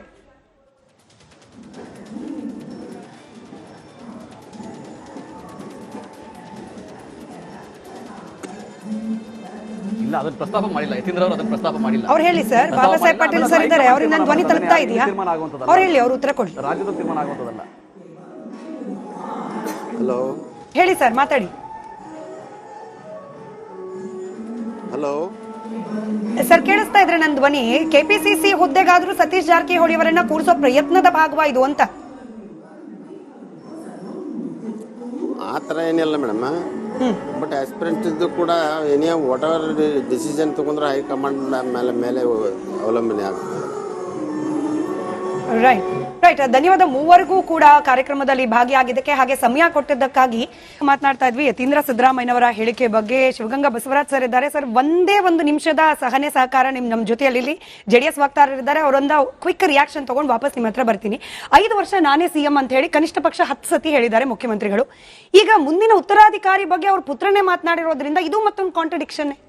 ಇದರಲ್ಲಿ ಯಾವುದು ತಿರುಳಿಲ್ಲ ಅಂತ ಹೇಳ್ಬೋದು. ಏನಕ್ಕೆ ಅಂದ್ರೆ ರಸ್ತೆಯಲ್ಲಿ ಬಿದ್ದಿರೋ ಗುಂಡಿಗಳನ್ನ ಮುಚ್ಚಲಿಕ್ಕೇನೆ ಇವ್ರಿಗೆ ಸಮಯ ಇಲ್ಲ, ಅದಕ್ಕೆ ಶಕ್ತಿ ಸಾಮರ್ಥ್ಯ ಇಲ್ಲ ಅಂತಂದ್ರೆ ಉತ್ತರಾಧಿಕಾರಿ ಕಾಂಗ್ರೆಸ್ ಮಾಡುತ್ತೆ ಅನ್ನೋದೆಲ್ಲ ಕರ್ನಾಟಕದಲ್ಲಿ ಜನರೇ ನಂಬಲ್ಲ. ಒಂದು ತಿಳ್ಕೋಬೇಕು, 1989ರಲ್ಲಿ ವೀರೇಂದ್ರ ಪಾಟೀಲ್ ಅವರ ಅಧ್ಯಕ್ಷತೆಯಲ್ಲಿ 179 ಸ್ಥಾನ ಕಾಂಗ್ರೆಸ್ ಗೆದ್ದಿರುತ್ತೆ. ಆದಂತ ಆ ಬದಲಾವಣೆ ಆಗುತ್ತೆ ನೋಡಿ. ಒಂದು ಬಿರುಗಾಳಿ ಏನು ಒಂದು ಲಿಂಗಾಯತ ಒಂದು ದೊಡ್ಡ ಕಮ್ಯುನಿಟಿಗೇನೆ ಪೆಟ್ಟು ಕೊಡುತ್ತೆ. 1994ಕ್ಕೆ ಬರೀ 34 ಕ್ಷೇತ್ರ ಗೆಲ್ತಾರೆ. ಇವತ್ತು ಕಾಂಗ್ರೆಸ್ಗೆ ಕರ್ನಾಟಕದಲ್ಲಿ 135 ಕ್ಷೇತ್ರ ಕೊಟ್ಟು 135 ಶಾಸಕರನ್ನ ಕೊಟ್ಟು ನನಗೆ ಗೊತ್ತಾಗುತ್ತೆ ಮಾನ್ಯ ಶಿವಗಂಗಾ ಬಸವರಾಜ್ ಅವರು ಎಷ್ಟು 2.5 ವರ್ಷದಿಂದ ಕಷ್ಟಪಡ್ತಿದ್ದಾರೆ. ಅಲ್ಲಿ ದಾವಣಗೆರೆ ಉಸ್ತುವಾರಿ ಸಚಿವರ ಜೊತೆನೂ ಫೈಟ್ ಮಾಡಬೇಕು, ಇಲ್ಲಿ ಅವರ ಪರವಾಗಿ DK ಶಿವಕುಮಾರ್ ಅವ್ರ ಪರವಾಗೂ ಫೈಟ್ ಮಾಡಬೇಕು. ಅವ್ರು ಎಷ್ಟು ಕಷ್ಟಪಡ್ತಿದ್ದಾರೆ ಅಂತ ನಮಗೂ ಗೊತ್ತಿದೆ. ಅಲ್ಲ, ಅದಿರ್ಲಿ, ನಮಗ್ ಗೊತ್ತಿದೆ, ಅದು ಎಲ್ರಿಗೂ ಗೊತ್ತಿದೆ ಅದು ಅವ್ರು ಎಷ್ಟು ಕಷ್ಟಪಡ್ತಿದ್ದಾರೆ ಅಂತ. ಇನ್ನ ಕೇಳೋ ಪ್ರಶ್ನೆ ಇಷ್ಟೇ, ಮಾನ್ಯ ಯತೀಂದ್ರ ಸಿದ್ದರಾಮಯ್ಯ ಅವರು ಮಾತಾಡಿದ್ರು, ನಿನ್ನೆಯಿಂದ ಒಬ್ರಾದ್ರೂ ಶಾಸಕರು ಅವ್ರ ಬಗ್ಗೆ ತಿರುಗೇ ಬೀಳ್ತಿಲ್ಲ. ಅದೇ ನಮ್ಮ ಮಾನ್ಯ ಬಸವರಾಜ್ ಅವ್ರು ಮಾತಾಡ್ಲಿ, ಮಾನ್ಯ ಕುಣಿಗಲ್ ರಂಗನಾಥ್ ಅವ್ರು ಮಾತಾಡ್ಲಿ, ಮಾಗಡಿ ಬಾಲಣ್ಣ ಅವ್ರು ಮಾತಾಡ್ಲಿ, ಇನ್ನ ನಮ್ಮ ಶ್ರೀರಂಗಪಟ್ಟಣದ ಶಾಸಕರು ಮಾತಾಡ್ಲಿ, ಎಲ್ರು ಆರ್ಬಿದ್ ಬಿಡ್ತಾರೆ. ಇಲ್ಲಿ ಎರಡು ಬಣ ಇದೆ ಅಂತ ಎಲ್ರಿಗೂ ಗೊತ್ತು. ಸಿದ್ದರಾಮಯ್ಯ ಅವ್ರ ಬಣ ಏನಾದ್ರು ಮಾತಾಡಿದ್ರೆ ಈ ಕಡೆಯವ್ರಿಗೆ ಮಾತಾಡ್ಲಿಕ್ಕೆ ನನ್ನ ಪ್ರಕಾರ ಅದೇನೋ ಶಕ್ತಿ ಇಲ್ವೋ ಇಲ್ಲ ಅವ್ರಿಗೆ ಭಯನೋ ಒಂದ್ ಗೊತ್ತಿಲ್ಲ. ಅದೇ ಸಿದ್ದರಾಮಣ್ಣ ಅವ್ರ ಬಣದಲ್ಲಿ ಯಾರಾದ್ರೂ ಒಬ್ರು ಮಾತಾಡಿದ್ರು, ಮಾನ್ಯ ಡಿ ಕೆ ಶಿವಕುಮಾರ್ ಬಣದವ್ರು ಮಾತಾಡಕ್ ಆಗದೆ ಅಷ್ಟು. ಒಂದ್ ನಿಮಿಷ ಮುಗಿಸ್ತೀನಿ. ನಾನು ಯಾಕೆ ಹೇಳ್ತಿದ್ದೀನಿ,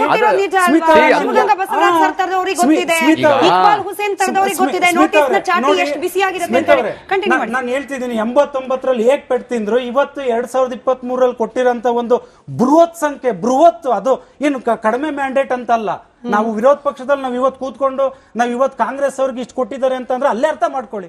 ಅದನ್ನ ನೀವು ಒಳ್ಳೆ ರೀತಿನಲ್ಲಿ ಉಪಯೋಗಿಸ್ಕೊಂಡು ಒಳ್ಳೆ ಆಡಳಿತ ಸುಧಾರಣೆ ಮಾಡಿ ಉತ್ತಮವಾದಂತ ಅಭಿವೃದ್ಧಿ ಮಾಡಿ ಅಂತ ಕೇಳ್ತಿದ್ರೆ, ನೀವು ದಿನಕ್ಕೊಂದೊಂದು ಹೇಳಿಕೆಗಳನ್ನ ಕೊಟ್ಕೊಂಡು ಮಾನ್ಯ ಯತೀಂದ್ರ ಅವರು ಅದೇನಕ್ಕೆ ಹೇಳಿಕೆ ಅದೇ ಸಭೆಯಲ್ಲಿ ಅದೇ ಸಮಾರಂಭದಲ್ಲಿ ದಯಮಾಡಿ ಮುಖ್ಯಮಂತ್ರಿ ಅವರು ಉಪಮುಖ್ಯಮಂತ್ರಿ ಅವರು ಕೋಆರ್ಡಿನೇಷನ್ ಅಲ್ಲಿ ರಸ್ತೆ ಗುಂಡಿಗಳನ್ನ ಮುಚ್ಚಿ ಉತ್ತಮವಾದಂತ ಆಡಳಿತ ಕೊಡಿ. ಯಾಕೆ ಸಿದ್ದರಾಮಣ್ಣ ಅವರು ಆಡಳಿತ ಮಾಡೋದ್ರಲ್ಲಿ ನಿಷ್ಕ್ರಿಯರಾಗಿದ್ದಾರಾ? ಉತ್ತರಾಧಿಕಾರಿ ಬಗ್ಗೆ ಮಾತಾಡ್ತಿದ್ದಾರೆ ಅಂದ್ರೆ ನಿಷ್ಕ್ರಿಯರಾಗಿದ್ದಾರೆ ಅಂತ ಅರ್ಥ. ಕೊನೆಘಟ್ಟ ಅನ್ನೋ ಪದದ ಬಗ್ಗೆ ನಿಮ್ಮಿಂದಲೇ ವಿವರಣೆ ಬೇಕು. ನಾನು ಶಿವಗಂಗಾ ಬಸವರಾಜ್ ಸರ್ ಹೊರಡಬೇಕು. ಅದಕ್ಕೆ ಮುಂಚೆ ಒಂದು ಪ್ರಶ್ನೆ ಸರ್, ಇವತ್ತು ಅವ್ರು ಮುಖ್ಯಮಂತ್ರಿ ಕುರ್ಚಿ ಬಗ್ಗೆ ಮಾತನಾಡಿದ್ರು, ಕೆಪಿಸಿಸಿ ಕುರ್ಚಿ ಬಗ್ಗೆ ಮಾತನಾಡಿದ್ರು, ನಿಜವಾಗ್ಲೂ ಅಹಿಂದ ನಾಯಕತ್ವದ ಬಗ್ಗೆ ಮಾತನಾಡಿದ್ರು ಗೊತ್ತಿಲ್ಲ. ಆದ್ರೆ ವಿರೋಧ ಪಕ್ಷ ಅಂತೂ ಇದನ್ನ ನೇರವಾಗಿ ಡಿ ಕೆ ಶಿವಕುಮಾರ್ ಅವರ ಕನಸು ಭಗ್ನ. ಇನ್ನೂ ನೇರವಾಗಿ ಆರ್ ಅಶೋಕ್ ಅವರು ಹೇಳ್ತಿದ್ದಾರೆ, ಯತೀಂದ್ರ ಸಿದ್ದರಾಮಯ್ಯನವರು 3ನೇ ನಾಮ ಇಟ್ಟುಬಿಟ್ರು ಡಿ ಕೆ ಶಿವಕುಮಾರ್ ಅವರಿಗೆ. ಹಿಂಗೆ ವಿಶ್ಲೇಷಣೆ ಆಗ್ತಿರೋದು. ಅದರ ತಪ್ಪು ವಿಶ್ಲೇಷಣೆ ಸರಿ. ಅವ್ರು ಹೇಳಿ ಸರ್, ಶಿವಗಂಗಾ ಬಸವರಾಜ್ ಸರ್ ಇದ್ದಾರೆ, ಹೇಳಿ. ಅಶೋಕ್ ಅವ್ರು ಬೇರೆ ಕೆಲಸ ಇಲ್ಲ, ಅವ್ರು ಹೇಳೋದು ಏನ್ ಸರ್. ಈಗ ಅಶೋಕ್ ಸರ್ ಅವ್ರು ಹೇಳಿರೋದು ಅವ್ರ ವೈಯಕ್ತಿಕ ಅಭಿಪ್ರಾಯ. ಯಾರಿಗೂ ನಾಮ ಹಾಕಕ್ಕಾಗಲ್ರಿ. ಎಲ್ರು ಹುಷಾರಿರ ಅಂತಾರೆ ರಾಜಕೀಯ ಮಾಡೋದು. ಅಂತ ಯಾವ ಒಂದು ನಾಮದ ವ್ಯವಸ್ಥೆನೂ ಇಲ್ಲ, ಏನೂ ಇಲ್ಲ. ಆ ಸಂದರ್ಭ ಬಂದಾಗ ಹೈಕಮಾಂಡ್ ತೀರ್ಮಾನ ಮಾಡ್ತಿದೆ. ಹೈಕಮಾಂಡ್ ತೀರ್ಮಾನಕ್ಕೆ ನಾವೆಲ್ಲರೂ ಬದ್ಧವಾಗಿರ್ತೀವಿ. ಯಾವುದೇ ಕಾರಣಕ್ಕೂ ನಮ್ಮ JDS ನಮ್ಮ ಬ್ರದರ್ ಮಾತಾಡಿದ್ರು, ಅವರಿಗೂ ಹೇಳಕ್ ಇಷ್ಟಪಡ್ತೀನಿ, ನಿಮ್ಮ ರಸ್ತೆ ಗುಂಡಿಗಳನ್ನೂ ಮುಚ್ತೀವಿ, ಒಳ್ಳೆ ರಸ್ತೆಗಳನ್ನೂ ಮಾಡ್ತೀವಿ, ಒಳ್ಳೆ ಅಭಿವೃದ್ಧಿನೂ ಕೊಡ್ತೀವಿ, ಯಾವುದೇ ಚಿಂತೆ ಬೇಡ. 2023ಕ್ಕೆ 134 ತಗೊಂಡಿದ್ದೀವಿ. 2028ಕ್ಕೆ ಅದಕ್ಕಿಂತ ಹೆಚ್ಚಿಗೆ ತಗೊಂಡು ಮತ್ತೊಮ್ಮೆ ಕಾಂಗ್ರೆಸ್ ಸರ್ಕಾರ ಅದಕ್ಕೆ ಶ್ರಮ ಪಟ್ಟವರು ಡಿ ಕೆ ಶಿವಕುಮಾರ್ ಅವರಲ್ವಾ ಸರ್? ಕಳೆದ ಚುನಾವಣೆಯಲ್ಲಿ ಈ 135 ಪ್ಲಸ್ ಬರ್ಲಿಕ್ಕೆ ಶ್ರಮ ಪಟ್ಟವರು ಡಿ ಕೆ ಶಿವಕುಮಾರ್ ಅವರು. ಆ ಶ್ರಮ ಎಂತದ್ದು ನಿಮಗೂ ಗೊತ್ತಿದೆ. ಈಗ ಅವ್ರಿಗೆ ಅಧಿಕಾರನೇ ಇಲ್ಲ ಅಂತಂದ್ರೆ ಮುಂದಿನ ಚುನಾವಣೆಗೆ ಯಾಕೆ ಶ್ರಮ ಪಡಬೇಕು ಅಂತ ಹೇಳಿ ಅವರ ಅಭಿಮಾನಿಗಳು, ಅವರ ವೋಟರ್ಸು, ಅವರ ಅನುಯಾಯಿಗಳಿಗೆ ಅನುಮಾನ ಬಂದೇ ಬರುತ್ತೆ. ಪಟ್ಟರು ಶ್ರಮ, ಸಿಗ್ಲಿಲ್ಲ ಅಧಿಕಾರ, ಮತ್ತ್ಯಾಕೆ ಶ್ರಮ ಪಡಬೇಕು? ಈಗ ನಾನು ಅವ್ರ ಅಭಿಮಾನಿ, ಮೊದಲನೇ ಅಭಿಮಾನಿನೂ ತಮ್ಗೆಲ್ಲ ಗೊತ್ತಿದೆ. ಅವ್ರು ಕಷ್ಟಪಟ್ಟಿದ್ದಾರೆ. ಸಾಮೂಹಿಕ ನಾಯಕತ್ವದಲ್ಲಿ ಚುನಾವಣೆ ಆಗಿದೆ. ಅದಕ್ಕೆಲ್ಲ ಒಬ್ರು ಮುಖಂಡರದ್ದು ಕೆಲಸ ಇದೆ, ಕಾರ್ಯಕರ್ತರದ್ದು ಕೆಲಸ ಇದೆ. ಎಲ್ಲರ ಸಾಮೂಹಿಕ ನಾಯಕತ್ವದಲ್ಲಿ ನಾವು ಅಧಿಕಾರಕ್ಕೆ ಬಂದಿದ್ದೀವಿ. ನಾವು ಇವ್ರು ಕಷ್ಟಪಟ್ಟರೆ ಸರಿಯಾಗಿ ಉಪಮುಖ್ಯಮಂತ್ರಿನೂ ಕೊಟ್ಟಿದ್ದಾರೆ, ಜೊತೆಗೆ ಒಂದು ಬೆಂಗಳೂರು ಸಚಿವರನ್ನು ಮಾಡಿದರೆ, ಜಲಸಂಪನ್ಮೂಲ ಉತ್ತಮವಾದ ಖಾತೆನೂ ಕೊಟ್ಟಿದ್ದಾರೆ. ಮುಂದೆ ಅವ್ರಿಗೆ ಏನ್ ಗೌರವ ಕೊಡಬೇಕು ಅದು ಹೈಕಮಾಂಡ್ ಕಾಂಗ್ರೆಸ್ ಪಕ್ಷ ಕೊಡುತ್ತೆ. ಅದ್ರಲ್ಲಿ ಯಾವುದೇ ಅನುಮಾನ ಬೇಡ. ಈಗ ಉತ್ತಮವಾದ ಸರ್ಕಾರ. ಕೊನೆ ಪ್ರಶ್ನೆ, ಮುಂದೆ ಅಂದ್ರೆ ಎಷ್ಟು ಮುಂದೆ ಸರ್? 2028ರಷ್ಟು ಮುಂದೆನಾ ಅಥವಾ ಇನ್ನು 2-3 ತಿಂಗಳಷ್ಟು ಮುಂದೆನಾ ಅಂತ?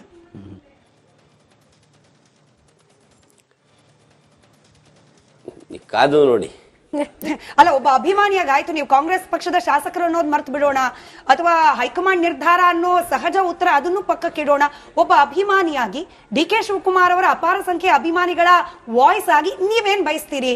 2 ತಿಂಗಳು 3 ತಿಂಗಳಲ್ಲ, ಅಥವಾ 2028ಕ್ಕ ಅಂತ? ಅವ್ರ ಶಾಸಕರೇ ಮೊದಲು ಅದೆಲ್ಲ ಅವ್ರ ಅಭಿಮಾನಿ ಮೊದಲು ಅಂತ ಹೇಳಿದ್ದಾರೆ ಸರ್. ಮೊದಲ ಅಭಿಮಾನಿ ಅಂತ ಹೇಳಿದ್ದಾರೆ. ಕಟ್ಟುಪಾಡಿರ್ತವೆ, ಹೇಳಕ್ಕೆ ಎಲ್ಲ ಬಹಿರಂಗವಾಗಿ ಚರ್ಚೆ ಮಾಡಕ್ಕಾಗಲ್ಲ.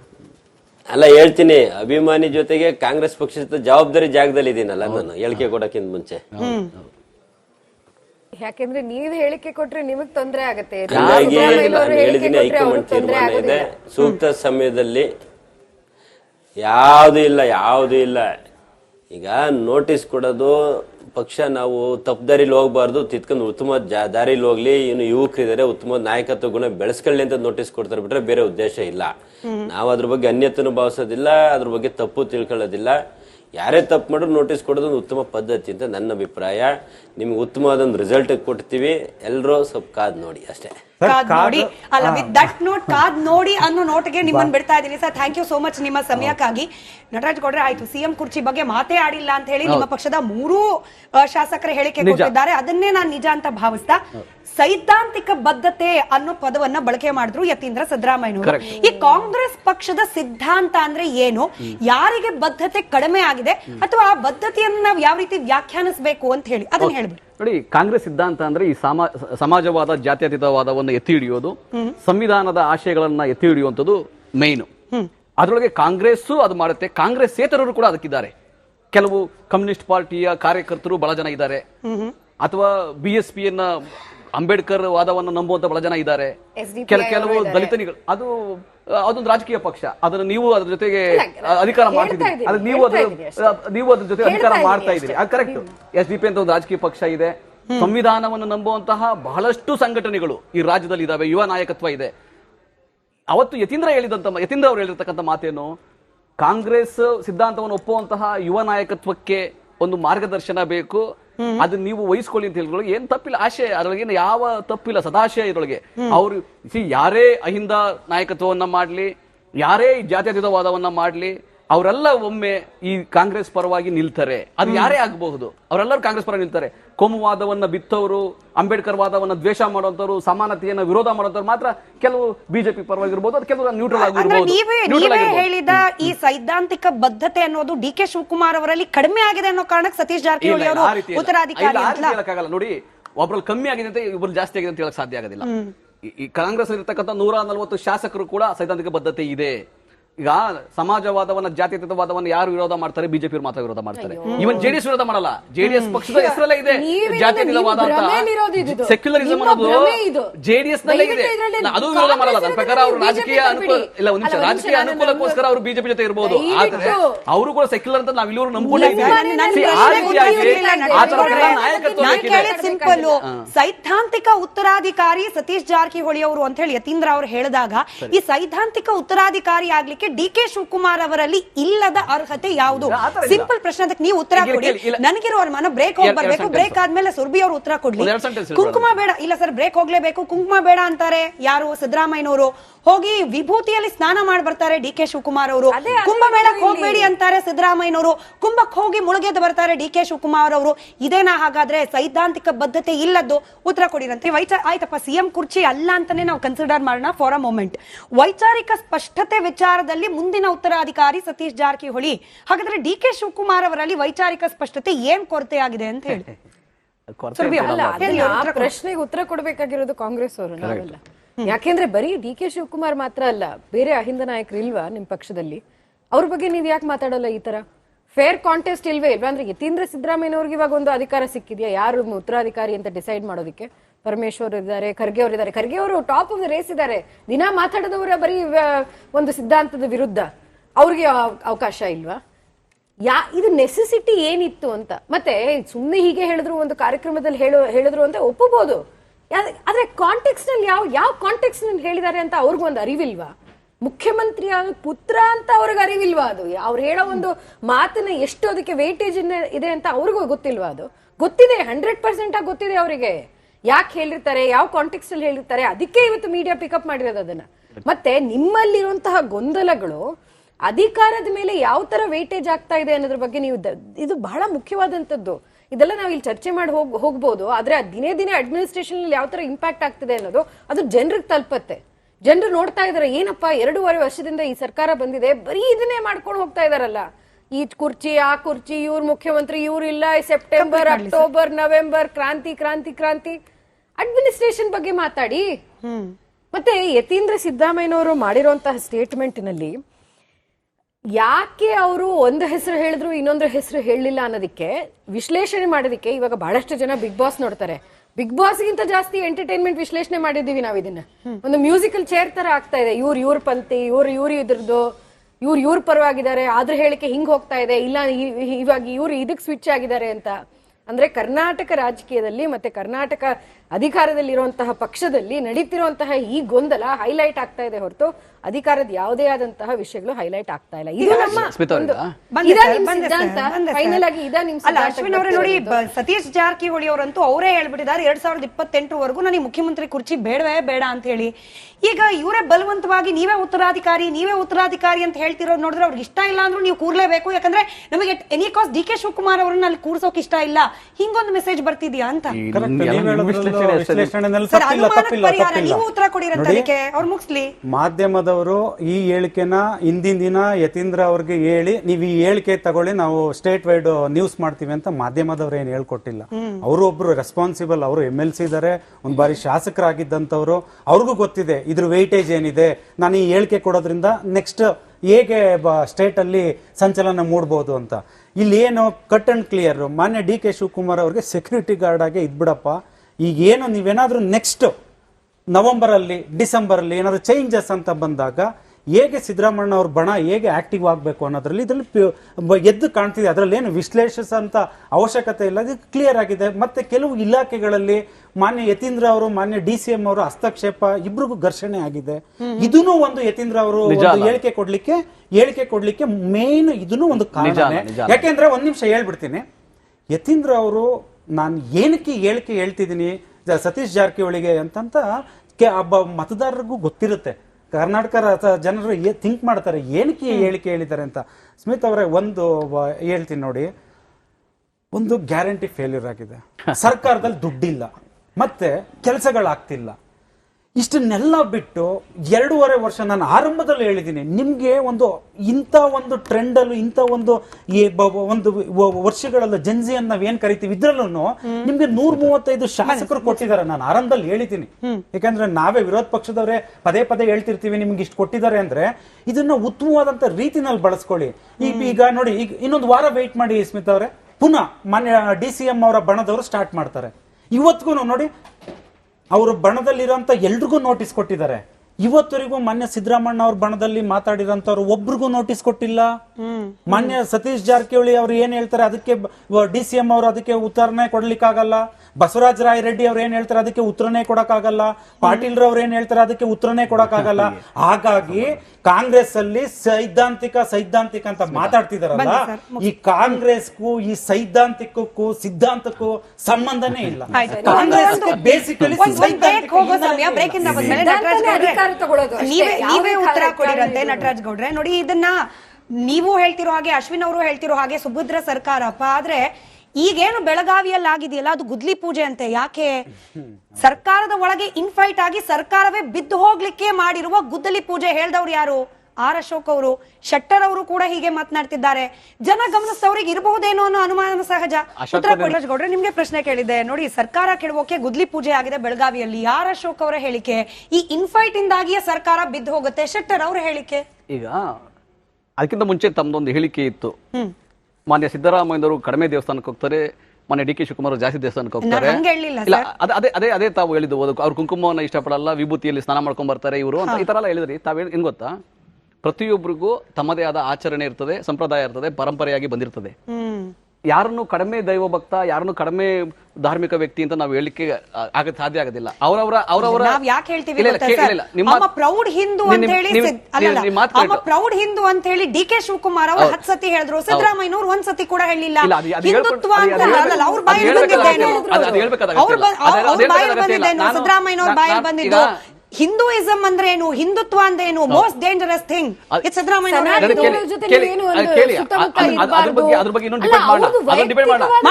ಎಕ್ಸ್ಟ್ರೀಮಿಸಂ ಕೋಮುವಾದವನ್ನ ಮಾಡ್ತಾರೆ, ಅವ್ರ ಬಗ್ಗೆ ಹೇಳಿ ಹೇಳ್ತಾರೆ. ಯಾರು ಎಕ್ಸ್ಟ್ರೀಮಿಸಂ ಮಾಡ್ತಾರೆ, ಕೋಮುವಾದವನ್ನ ಮಾಡ್ತಾರೆ,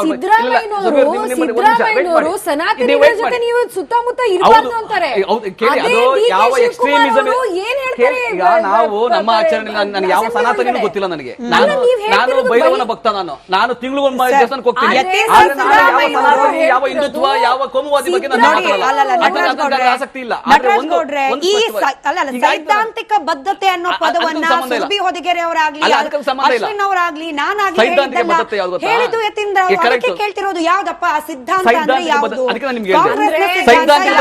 ಒಂದ್ ನಿಮಿಷ ಇರ್ರಿ, ಬಿಜೆಪಿ ಸೈದ್ಧಾಂತಿಕ ಬದ್ಧತೆ ಅಂದ್ರೆ ಯಾವುದು ಅಂದ್ರೆ ಯಾರು ವೈಚಾರಿಕತೆಯನ್ನು ಇಟ್ಕೊಂತಾರೆ, ವೈಜ್ಞಾನಿಕ ಮನೋಭಾವವನ್ನು ಇಟ್ಕೊಂತಾರೆ, ಯಾರು ಸಮಾಜವಾದವನ್ನ, ಜಾತ್ಯತೀತವಾದವನ್ನ ಮೆಚ್ಚುತ್ತಾರೆ, ಯಾರು ತಮ್ಮನ್ನ ಅಳವಡಿಸ್ಕೊಂತಾರೆ. ಮಾತಾಡೋದಕ್ಕೆ ನೀವು ನಟರಾಜ್ ಗೌಡ್ರೆ, ಯಾಕೆಂದ್ರೆ ಬಹಳಷ್ಟು ಜನಕ್ಕೆ ಗೊತ್ತಿರೋದು ಕೇಳಿದ್ರೆ ನೀವ್ಯಾಕೆ ಅಡೆ ಮಾಡ್ತಿದ್ದೀರಾ?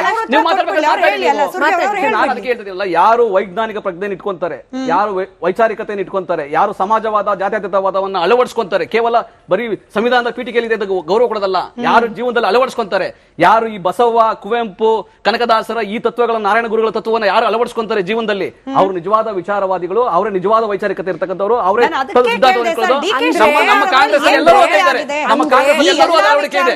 ನಮ್ಮ ಕಾಂಗ್ರೆಸ್ ನಲ್ಲಿ ಪ್ರತಿಯೊಬ್ಬ ನಾಯಕ ಕೂಡ ಆ ವಿಚಾರವನ್ನ, ಆ ತತ್ವ ಸಿದ್ಧಾಂತವನ್ನು ಅಳವಡಿಸಿಕೊಂಡಿದ್ದಾರೆ. ಅದಕ್ಕಾಗಿ ಕಾಂಗ್ರೆಸ್ ನಲ್ಲಿ ಇದ್ದಾರೆ. ಅವ್ರು ಜಾಸ್ತಿ ಆಚರಣೆ ಮಾಡಿದ್ರು ಅಂತ ಹೇಳಿ ಅವ್ರೇನು ಕಡಿಮೆ ಸಿದ್ಧಾಂತಿಕವಾಗಿ ಇಲ್ಲ ಅಂತಿಲ್ಲ. ಯಾರು ಆಚರಣೆ ಎಷ್ಟು ಬೇಕಾದ್ರೂ ಮಾಡಬಹುದು.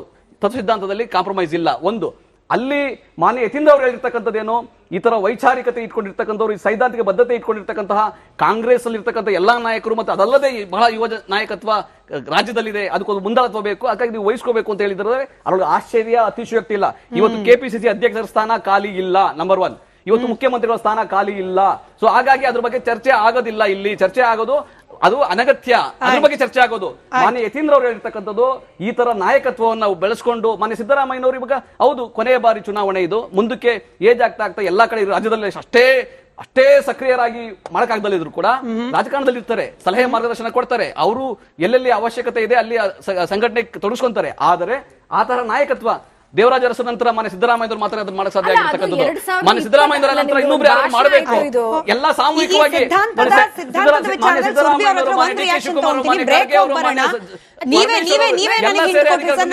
ಪ್ರಶ್ನೆಗೆ ನೀವೇ ಹಿಂಟ್ ಕೊಟ್ರಿ. Thank you. ನೀವೇನ್ ಹೇಳಿದ್ರಿ, ಸಿದ್ದರಾಮಯ್ಯನವರಿಗೆ ವಯಸ್ಸಾಗ್ತಾ ಇರೋದ್ರಿಂದ ಆಕ್ಟಿವ್ ಆಗಿ ಸಂಚಾರ ಮಾಡ್ಲಿಕ್ಕೆ ಮುಂದಿನ ಚುನಾವಣೆಗೆ ಹೋಗೋಕ್ಕಾಗುತ್ತೋ ಇಲ್ಲೋ. ಎಕ್ಸಾಕ್ಟ್ಲಿ ಸರ್, ಹಿಂಗ್ ಹೇಳ್ಬೋದಾಗಿತ್ತು ಯತೀಂದ್ರ ಸಿದ್ದರಾಮಯ್ಯನವರು. ಹೇಳಿದ್ದೇನು ಇಲ್ಲ, ಕೇಳಿಸ್ಕೊಳ್ಳಿ ಸರ್, ಕೇಳಿಸ್ಕೊಳ್ಳಿ. ನಾನು ಬ್ರೇಕ್ ಹೋದ್ಮೇಲೆ ನೀವು ಕ್ಲಾರಿಫಿಕೇಶನ್ ಕೊಡಿರಂತೆ. ಚುನಾವಣಾ ರಾಜಕೀಯದ ಕೊನೆ ಘಟ್ಟದಲ್ಲಿ ಅಂತ ಹೇಳಿದಿದ್ರೆ ಬಹುಶಃ ಇಷ್ಟು ದೊಡ್ಡ ಚರ್ಚೆ ಆಗ್ತಿರ್ಲಿಲ್ವೇನೋ. ನೇರವಾಗಿ ಇಲ್ಲ ಸರ್, ಅವ್ರು ಹೇಳಿದ್ರೆ ಇಡೀ ರಾಜ್ಯ ಕೇಳಿಸ್ಕೊಂಡಿದೆ, ರಾಜಕೀಯದ ಕೊನೆ ಘಟ್ಟದಲ್ಲಿದ್ದಾರೆ ಅಂದ್ಬಿಟ್ರಪ್ಪ.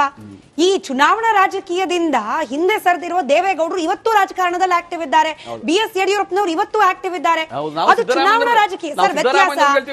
ವ್ಯತ್ಯಾಸ ಚುನಾವಣಾ ರಾಜಕೀಯಕ್ಕೂ ಆಕ್ಟಿವ್ ಪಾಲಿಟಿಕ್ಸ್ಗೂ ಇದೆಯಾ ಇಲ್ವಾ? ನೀವು ವಿವರಿಸಿ ಗೌಡ್ರೆ. ನೋಡಿ, ರಾಜಕೀಯದ ಕೊನೆ ಘಟ್ಟ ಅಂತ ಅಂದ್ಬಿಟ್ರು ಯಾರು, ಸಿದ್ದರಾಮಯ್ಯನವ್ರ ಮಗನೇ. ಇನ್ನೂ 2.5 ವರ್ಷ ಆಡಳಿತ ಇದೆ. ಅದ್ರ ಆದ್ಮೇಲೂ ಕೂಡ ಚುನಾವಣಾ ಪ್ರಚಾರಕ್ಕೆ ಅದ್ರಲ್ಲೆಲ್ಲ ಆಕ್ಟಿವ್ ಆಗಿ ಸಿದ್ದರಾಮಯ್ಯ ಅಂತ ಮಾಸ್ ಲೀಡರ್ ಓಡಾಡ್ಬೇಕು. ಈ ರಾಜಕೀಯಕ್ಕೆ ಕೊನೆ ಘಟ್ಟ ಅಂದ್ಬಿಟ್ರೆ ಇದನ್ನ ಹೆಂಗ್ ಅರ್ಥ ಮಾಡ್ಕೊಳ್ಬೇಕು ಅಂತ?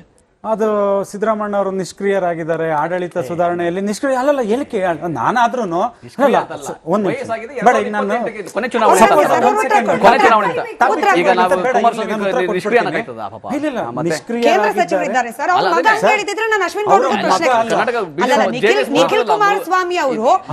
ಕುಮಾರಸ್ವಾಮಿ ಅವರು ರಾಜಕೀಯ ಜೀವನದ ಕೊನೆ ಘಟ್ಟದಲ್ಲಿದ್ದಾರೆ ಅಂದಿದ್ರೆ ನಾನು ಅಶ್ವಿನ್ ಗೌಡ್ರು ಸೇಮ್ ಪ್ರಶ್ನೆ ಕೇಳಿರ್ತಿದ್ದೆ.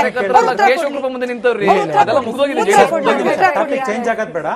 JDS ಕಾರ್ಯಕರ್ತರು ಕೇಶವ ಕೃಪಾ ಹತ್ರ ನಿಂತಿಲ್ಲ.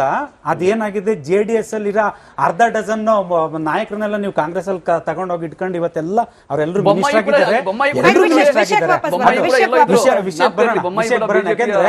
ಬೇಡ, ಇವತ್ತು ಮಾನ್ಯ ಸಿದ್ದರಾಮಣ್ಣ ಆದಿಯಾಗಿ, ಒಬ್ಬ ಜಾರಕಿಹೊಳಿ ಅವರ ಆದಿಯಾಗಿ, HC ಮಹದೇವಪ್ಪ ಅವರ ಆದಿಯಾಗಿ, ದೊಡ್ಡ ನಮ್ಮ ದೇವೇಗೌಡರು ಶಿಷ್ಯಂದಿರು ಇವತ್ತಿದ್ದಾರೆ. ಒಳ್ಳೇದಾಗ್ಲಿ. ಅದು ನೆಕ್ಸ್ಟ್. ಅದು ಇವತ್ತು ಸಿದ್ದರಾಮಣ್ಣ ಅವ್ರಿಗೆ ರೆಸ್ಪಾನ್ಸಿಬಲ್, ಅವರು ಮಗ, ಅದಕ್ಕಿಂತ ಹೆಚ್ಚಾಗಿ MLC, ಅದಕ್ಕಿಂತ ಹೆಚ್ಚಾಗಿ ಶಾಸಕರಾಗಿದ್ದವರು, ಅವ್ರಿಗೂ ಒಂದು ರೆಸ್ಪಾನ್ಸಿಬಿಲಿಟಿ ಇರುತ್ತೆ. ಸಡನ್ ಆಗಿ ರಾಜಕೀಯದ ಒಂದು ಕೊನೆ ಘಟ್ಟದಲ್ಲಿದ್ದಾರೆ ಅಂದ್ರೆ ಅರ್ಥ ಏನು? ಇವತ್ತು 135 ಸೀಟ್ ಕೊಟ್ಟಿದ್ದಾರೆ ನಿಮ್ಗೆ, ಆಡಳಿತ ಮಾಡಿ ಅಂತ, ಅಭಿವೃದ್ಧಿ ಮಾಡಿ. ಸರ್ ಒಂದ್ ನಿಮಿಷ, ಅಭಿವೃದ್ಧಿ ಮಾಡಿ ಅಂತ ಕೊಟ್ಟಿದ್ದಾರೆ. ಒಂದು ಸಿಂಗಲ್ ಡೇ ವೇಸ್ಟ್ ಮಾಡಬಾರ್ದು. ಒಬ್ಬ ಶಾಸಕರಾಗ್ಲಿ, ಒಬ್ರು ಸಚಿವರಾಗ್ಲಿ, ಒಬ್ರು ಮುಖ್ಯಮಂತ್ರಿ ಆಗ್ಲಿ, ಒಬ್ರು ಉಪಮುಖ್ಯಮಂತ್ರಿ ಆಗ್ಲಿ, ಒಂದ್ ಸಿಂಗಲ್ ಡೇ ನಾನು ಅದ್ ಮಾಡ್ದೆ ಇದು ಮಾಡ್ದೆ ವೇಸ್ಟೇ ಮಾಡಬಾರ್ದು ಸರ್. ಅಕೌಂಟಬಿಲಿಟಿ ಇರ್ಬೇಕು ಸರ್. ಯಾರೇ ಆಗ್ಲಿ ಅವ್ರ ಮಗ ಬಂದ್ಬಿಟ್ಟು ರಾಜಕೀಯ ಕೊನೆಘಟ್ಟದಲ್ಲಿ ಇದಾರೆ ಅಂದ್ರೆ ಏನ್ ಹನಿಮೂನ್ ಮಾಡ್ಕೊಂಡು ಓಡಾಡ್ತಿದಾರೆ ಹಾಗಾದ್ರೆ ಸಿದ್ದರಾಮಯ್ಯ ಸರ್? ಒಂದ್ ನಿಮಿಷ ಅಂದ್ರೆ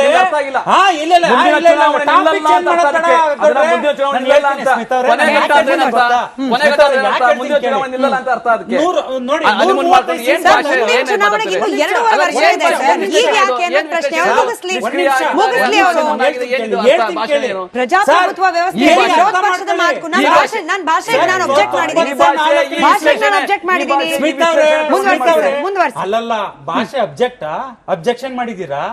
35 ಕೊಟ್ಟಾಗ ಇದೇ ನಟರಾಜ್ ಗೌಡ್ರು ಹೇಳಿದ್ರು ಅಧಿಕಾರ ಬಂದಿದೆ, ಯಾವಾಗ್ರಿ ನೀವು ಗ್ಯಾರಂಟಿ ಇಂಪ್ಲಿಮೆಂಟ್ ಮಾಡ್ತೀರಾ ಅಂದ್ರೆ ಕಾಂಗ್ರೆಸ್ ಅಧಿಕಾರಕ್ಕೆ ಬಂದಿದೆ ಪೀರಿಯಡ್ ಅಲ್ಲಿ ಇರ್ತದೆ ಅಂತ ಹೇಳ್ದವ್ರು ನೀವು ಸ್ವಾಮಿ. ಸುಮ್ಮನೆ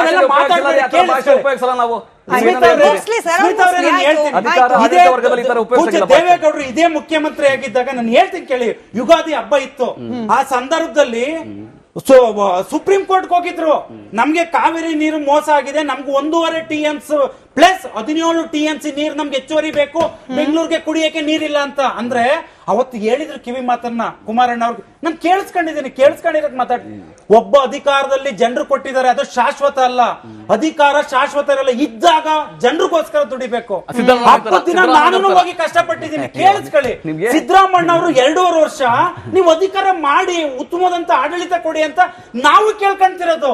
ಅದ್ರ ಮಧ್ಯೆ ಬಂದು ಯತೀಂದ್ರ ಅವರು ಬಂದು ರಾಜಕೀಯ ಕೊನೆಘಟ್ಟದಲ್ಲಿ ಇದ್ದಾರೆ, ಅವ್ರು ಆಗಲ್ಲ ಅಂದ್ರೆ ಅರ್ಥ ಏನು? ಅದನ್ನ ಅರ್ಥ ಜನರು ಕೇಳ್ತಿರೋದು. ನಿಷ್ಕ್ರಿಯರಾಗಿದ್ದಾರೆ, ನಿಷ್ಕ್ರಿಯರಾಗಿದ್ದಾರೆ. 28ಕ್ಕೆ ಅಂತ ಹೇಳಿಲ್ಲ, ನೋಡಿ ಮಾಹಿತಿ ಕೊರತೆ ಇದ್ರೆ ಮಾಧ್ಯಮದವರ ಹತ್ರ ತರಿಸ್ಕೊಳ್ಳಿ, ಮಾಹಿತಿ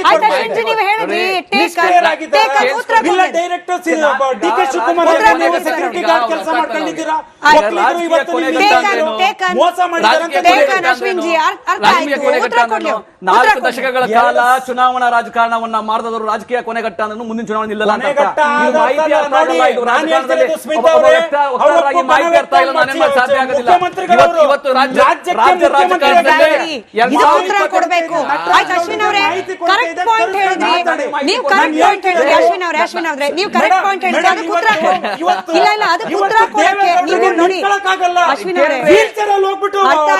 ಸಂಸತ್ ಭಾಗವಹಿಸ್ತಾರೆ, ರಾಜ್ಯದ ಬಗ್ಗೆ ಧ್ವನಿ ಎತ್ತುತ್ತಾರೆ.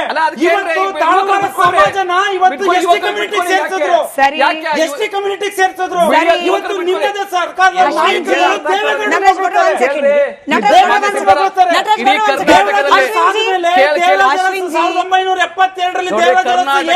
ಕ್ರಾಂತಿಕಾರಿ ಯೋಜನೆ ಬಂದ್ರು. 1993ರಲ್ಲಿ ದೇವೇಗೌಡರು ನಾಯಕ ಸಮುದಾಯನ ಎಸ್ಟಿ ಲಕ್ಷಾಂತರ ಜನ ಅಶ್ವಿನ್ಜಿ ತುಂಬಾ ಒಳ್ಳೆ ಪಾಯಿಂಟ್ ಹೇಳಿದಿರಿ, ಅದಕ್ಕೆ ಅವ್ರಿಗೆ ಉತ್ತರ ಕೊಡ್ಲಿ.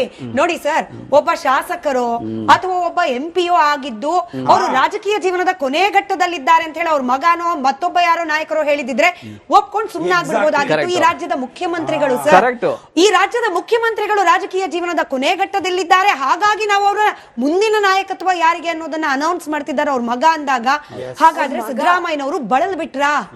ಸಿದ್ದರಾಮಯ್ಯನವರು ಅಧಿಕಾರವನ್ನ ಬೇರೆಯವ್ರಿಗೆ ಕೊಡೋ ಹಂತದಲ್ಲಿ ನಿಂತು ಬಿಟ್ರ? ಹಿಂಗೊಂದು ಅನುಮಾನ ಸಹಜವಾಗಿ ವಿರೋಧ ಪಕ್ಷಕ್ಕೂ ಬರುತ್ತೆ, ಜನರಿಗೂ ಬರುತ್ತೆ. ಮಾನ್ಯ ದೇವರಾಜ ಅರಸರ ನಂತರ ನಿಮ್ಗೇನ್ ತೊಂದ್ರೆ? ಅದು ಸತ್ಯ ಕೇಳಿ ನಿಮ್ಗೇನ್ ತೊಂದ್ರೆ? ಮಾನ್ಯ ದೇವರಾಜ ಅರಸರ ನಂತರ ಕರ್ನಾಟಕ ರಾಜ್ಯದಲ್ಲಿ ಯಾರಾದ್ರೂ ಶೋಷಿತ ವರ್ಗಗಳ ಪರವಾಗಿ ನಿಂತಿದ್ರೆ, ದಲಿತ ವರ್ಗಗಳ ಪರವಾಗಿ ನಿಂತಿದ್ರೆ, ಸರ್ವ ಜನಾಂಗಗಳ ಪರವಾಗಿ ನಿಂತಿದ್ರೆ ಅದು ಮಾನ್ಯ ಸಿದ್ದರಾಮಯ್ಯ ಅವರು ಮಾತ್ರ.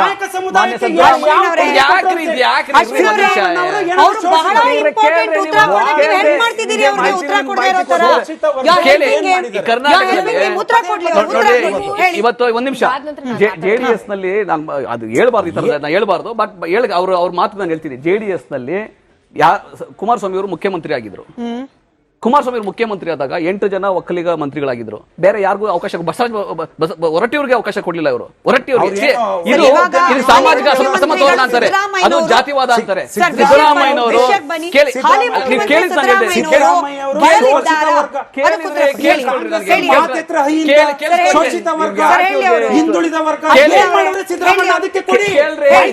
ಸಿದ್ದರಾಮಯ್ಯ ಅನ್ನೋ ಒಂದು ಹೆಸರೇ ಕೇಳಿ, ಸಿದ್ದರಾಮಯ್ಯ ಅನ್ನೋ ಒಂದು ಹೆಸರೇ ಶೋಷಿತ ವರ್ಗಗಳಿಗೆ ಘನತೆಯಿಂದ ಕುಮಾರಸ್ವಾಮಿ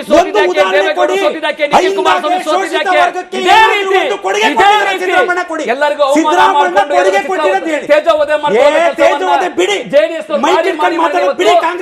ಜಿಲ್ಲೆಯಿಂದ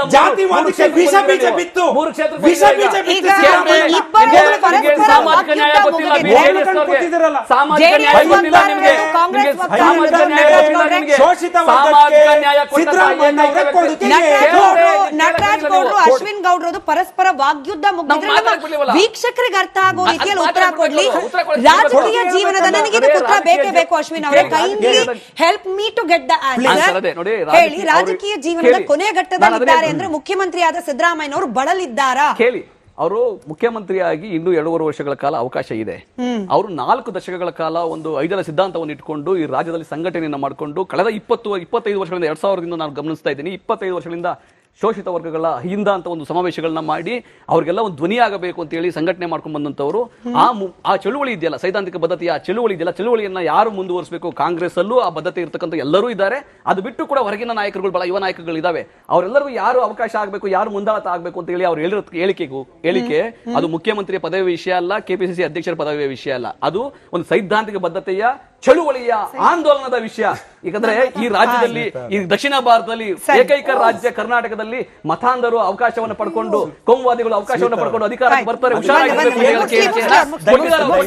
ಅದಕ್ಕೆ ನೋಡಿ, ಜೆಡಿಎಸ್ ಕೈ ಜೋಡಿಸಬಹುದು, ಏನ್ ಬೇಕಾದ್ರೂ ಮಾಡ್ಕೋಬಹುದು. ಆದ್ರೆ ಜೆಡಿಎಸ್ ಹೆಂಗೆ ನಿರ್ಣಯ ಆಯ್ತು, ಒಳ್ಳೆ ನಾಯಕರನ್ನ ಕಡೆಗಣಿಸಿ ಮಾಡಿ, ತೇಜೋವಧೆ ಮಾಡಿ, ಈ ರೀತಿಯಾಗಿ ಕೇವಲ ಒಂದು ಜಾತಿಯ ಒಂದೇ ಒಂದು ಜಿಲ್ಲೆಯ ಪಕ್ಷವಾಗಿ ಉಳ್ಕೊಂಡು ಚಳುವಳಿಗಳು, ಆಂದೋಲನಗಳಾಗದೆ ಏನಕ್ಕೆ ಗೊತ್ತಾ? ಸಾಮಾಜಿಕ ಬದಲಾವಣೆಗೆ ಆ ವ್ಯಕ್ತಿ ಕ್ಯಾಪ್ಟನ್ಸಿ ವಹಿಸ್ಕೊಂಡಿರ್ತಾರಲ್ಲ, ಸಾಮಾಜಿಕ ಬದಲಾವಣೆಗೆ ಅಧಿಕಾರ ಬಂದಾಗ ತನ್ನ ವರ್ಗದ ಎಲ್ಲ ಜನರಿಗೂ ಉತ್ತಮವಾದಂತ ಕೊಡುಗೆಗಳನ್ನ ಕೊಡ್ಲಿಕ್ಕೆ ಅಂತ ದಾರಿ ಮಾಡ್ಕೊಡ್ಲಿಕ್ಕೆ ಆ ಒಂದು ವರ್ಗಗಳು, ಆಂದೋಲನಗಳು ಹುಟ್ಟುತ್ತೆ. ಸಿದ್ದರಾಮಯ್ಯ ಅವರು 5+2.5 ವರ್ಷ 7.5 ವರ್ಷ ಇದ್ದು ಕೊಡುಗೆಗಳು ಕೊಟ್ಟಿದ್ದಾರೆ ಒಂದೇಳ್ರಿ. ಈಗ ಸಿದ್ದರಾಮಯ್ಯ ಕೊಟ್ಟಂತಹ ಮೋದಿ ಬಗ್ಗೆ ಡಿಸ್ಕಸ್ ಮಾಡೋಣ.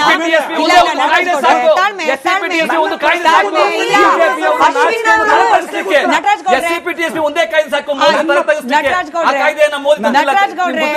ಬಿಜೆಪಿ ಯಾವ ರಾಜ್ಯಗಳು ತಂದಿಲ್ಲ. ಅಶ್ವಿನ್ ಅವರು ಬಹಳ ವ್ಯಾಲಿಡ್ ಪಾಯಿಂಟ್ ಕೇಳಿದ್ದಾರೆ. ಅಹಿಂದ ನಾಯಕತ್ವದ್ದೇ ಉತ್ತರಾಧಿಕಾರಿತ್ವ ಆದ್ರೂ ಕೂಡ ಅರೆ ಇಡೀ ಅಧಿಕಾರ ನಿಮ್ ಕೈಲಿರುವಾಗ ಪ್ರತ್ಯೇಕವಾಗಿ ಅದಕ್ಕೆ ನಾಯಕತ್ವ ಘೋಷಣೆ ಮಾಡುವಂತದ್ದು ಏನಾಗಿದೆ? ಅಹಿಂದ ಸಮುದಾಯಕ್ಕೆ ಸಂಬಂಧಪಟ್ಟಂತೆ ಯೋಜನೆಗಳನ್ನು ತನ್ನಿ, ಅದನ್ನು ಇಂಪ್ಲಿಮೆಂಟ್ ಮಾಡಿ, ಅದರ ಜವಾಬ್ದಾರಿಯನ್ನು ಅದನ್ನು ಮಾಡಿದೀವಿ, ಮಾಡ್ತೀವಿ. ಸರ್ಕಾರವಾಗಿ ನೋಡಿ, SCPTS ಯೋಜನೆ ನಿಮ್ಗೆ ಒಂದೇ ಒಂದು ಸಾಕರೆ. ಇಡೀ ದೇಶದಲ್ಲಿ ಮೋದಿ ಸರ್ಕಾರ ತಗೊಂಡಿಲ್ಲ, ಇಡೀ ಸರ್ಕಾರ ನಾವು ಈ ಕರ್ನಾಟಕದಲ್ಲಿ ತಿಳ್ಕೊಳ್ಳಿ, ಈ ದೇಶದಲ್ಲಿ ಕರ್ನಾಟಕ ಒಂದೇ ನಂಬರ್ 1 ಆಗಿದೆ.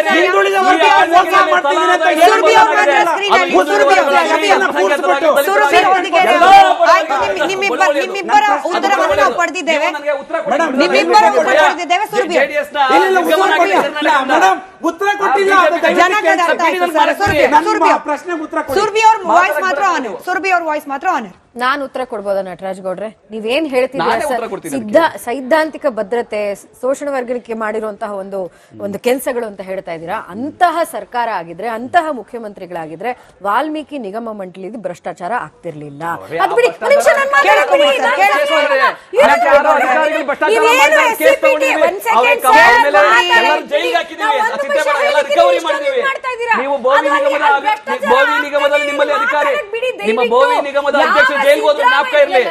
ನಟರಾಜ್ ಗೌಡ್ರೆ, ನಾನು ಕಿರ್ಚ್ತಾ ಇಲ್ಲ ಇವತ್ತು. ಯಾವ ಸರ್ಕಾರ ಅಷ್ಟು ಅಹಿಂದ ನಾಯಕತ್ವವನ್ನು ನಾವು ಮುಂದೆ ತಗೊಂಡು ಹೋಗ್ತಾ ಇದೀವಿ ಅಂದ್ರೆ ನೀವು ನಿಜವಾಗ್ಲೂ ಇವಾಗ ಮಾಡ್ತಿದ್ದೀರಲ್ಲ ಸಾಮಾಜಿಕ ಮತ್ತು ಶೈಕ್ಷಣಿಕ ಸರ್ವೆ, ಅದನ್ನ ನೀವು 2015 ಅಲ್ಲಿ ಮಾಡಿದನ್ನ ನೀವು ಟೇಬಲ್ ಮಾಡ್ತಾ ಇದ್ರಿ. ಮಾತಾಡಕ್ ಬಿಡಿ ಸರ್. ರಣದೀಪ್ ಸುರ್ಜೇವಾಲಾ ಬಂದು ಡಿ ಕೆ ಶಿವಕುಮಾರ್ನ ಮತ್ತೆ ಸಿದ್ದರಾಮಯ್ಯ ಪಕ್ಕದಲ್ಲಿ ಕೂಡಿಸ್ಕೊಂಡು ಇಲ್ಲ ಹೊಸದಾಗಿ ಮಾಡೋಣ ಅಂತ ಹೇಳೋ ಒಂದು ಅದು ನೆಸೆಸಿಟಿನೇ ಬರ್ತಿರ್ಲಿಲ್ಲ. ಯಾಕೆಂದ್ರೆ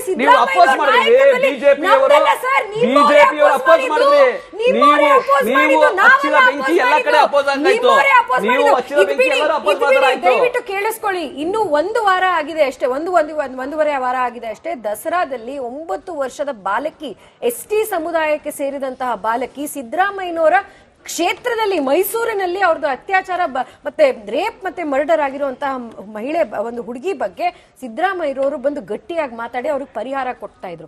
ನಿಜವಾಗ್ಲೂ ಅವರು ಅಹಿಂದ ನಾಯಕರಾಗಿದ್ರು.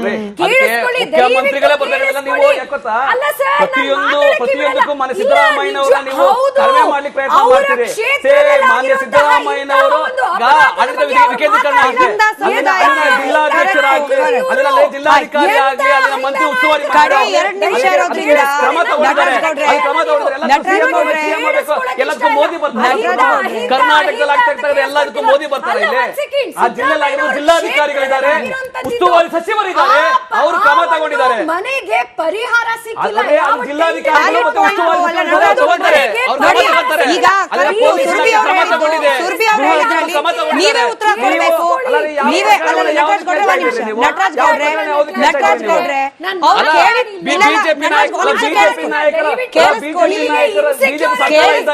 ಯಡಿಯೂರಪ್ಪನವರು ಬೊಮ್ಮಾಯಿ ಸರ್ಕಾರ ಎಷ್ಟೊಂದು ಅತ್ಯಾಚಾರಗಳು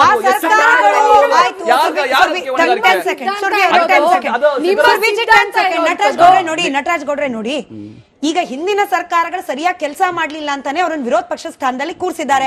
ಈಗ ಸುರ್ಬಿ ಅವರು ವಿರೋಧ ಪಕ್ಷದ ವಕ್ತಾರಿಯಾಗಿ ಒಂದಷ್ಟು ಅನುಮಾನಗಳನ್ನ ಆಚೆ ಇಡ್ತಿರುವಾಗ ನೀವು ಕೇಳಿಸ್ಕೊಂಡು ಅವ್ರು ತಪ್ಪು ಮಾತಾಡಿದ್ರೆ ಅದನ್ನ ಸರಿಪಡಿಸಿ.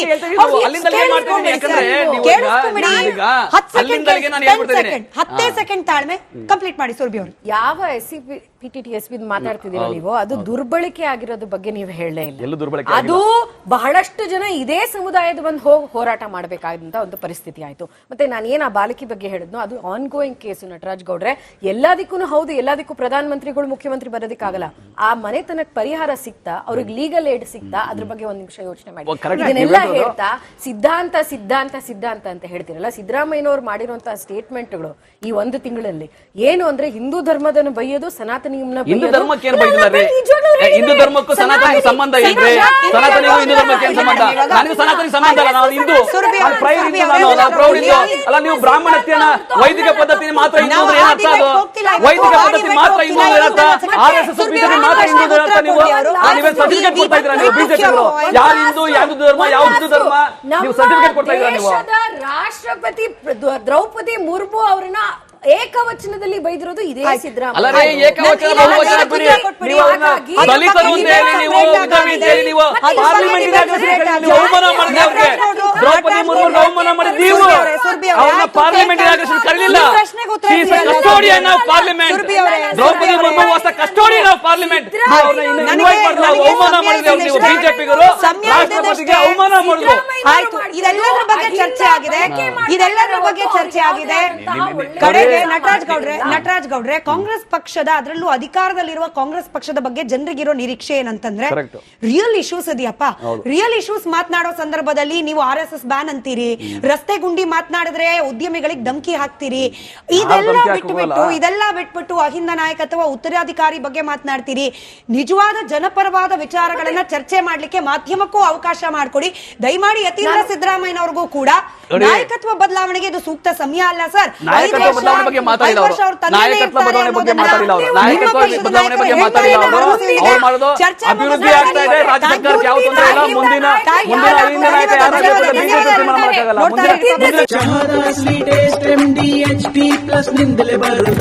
ಗಂಟು ಕಟ್ಟಿಕೋ ಲವಂಗ, ಹಸಿರು ಏಲಕ್ಕಿಯಿಂದ ತುಂಬಿದ MDH D+ ಮಸಾಲೆ.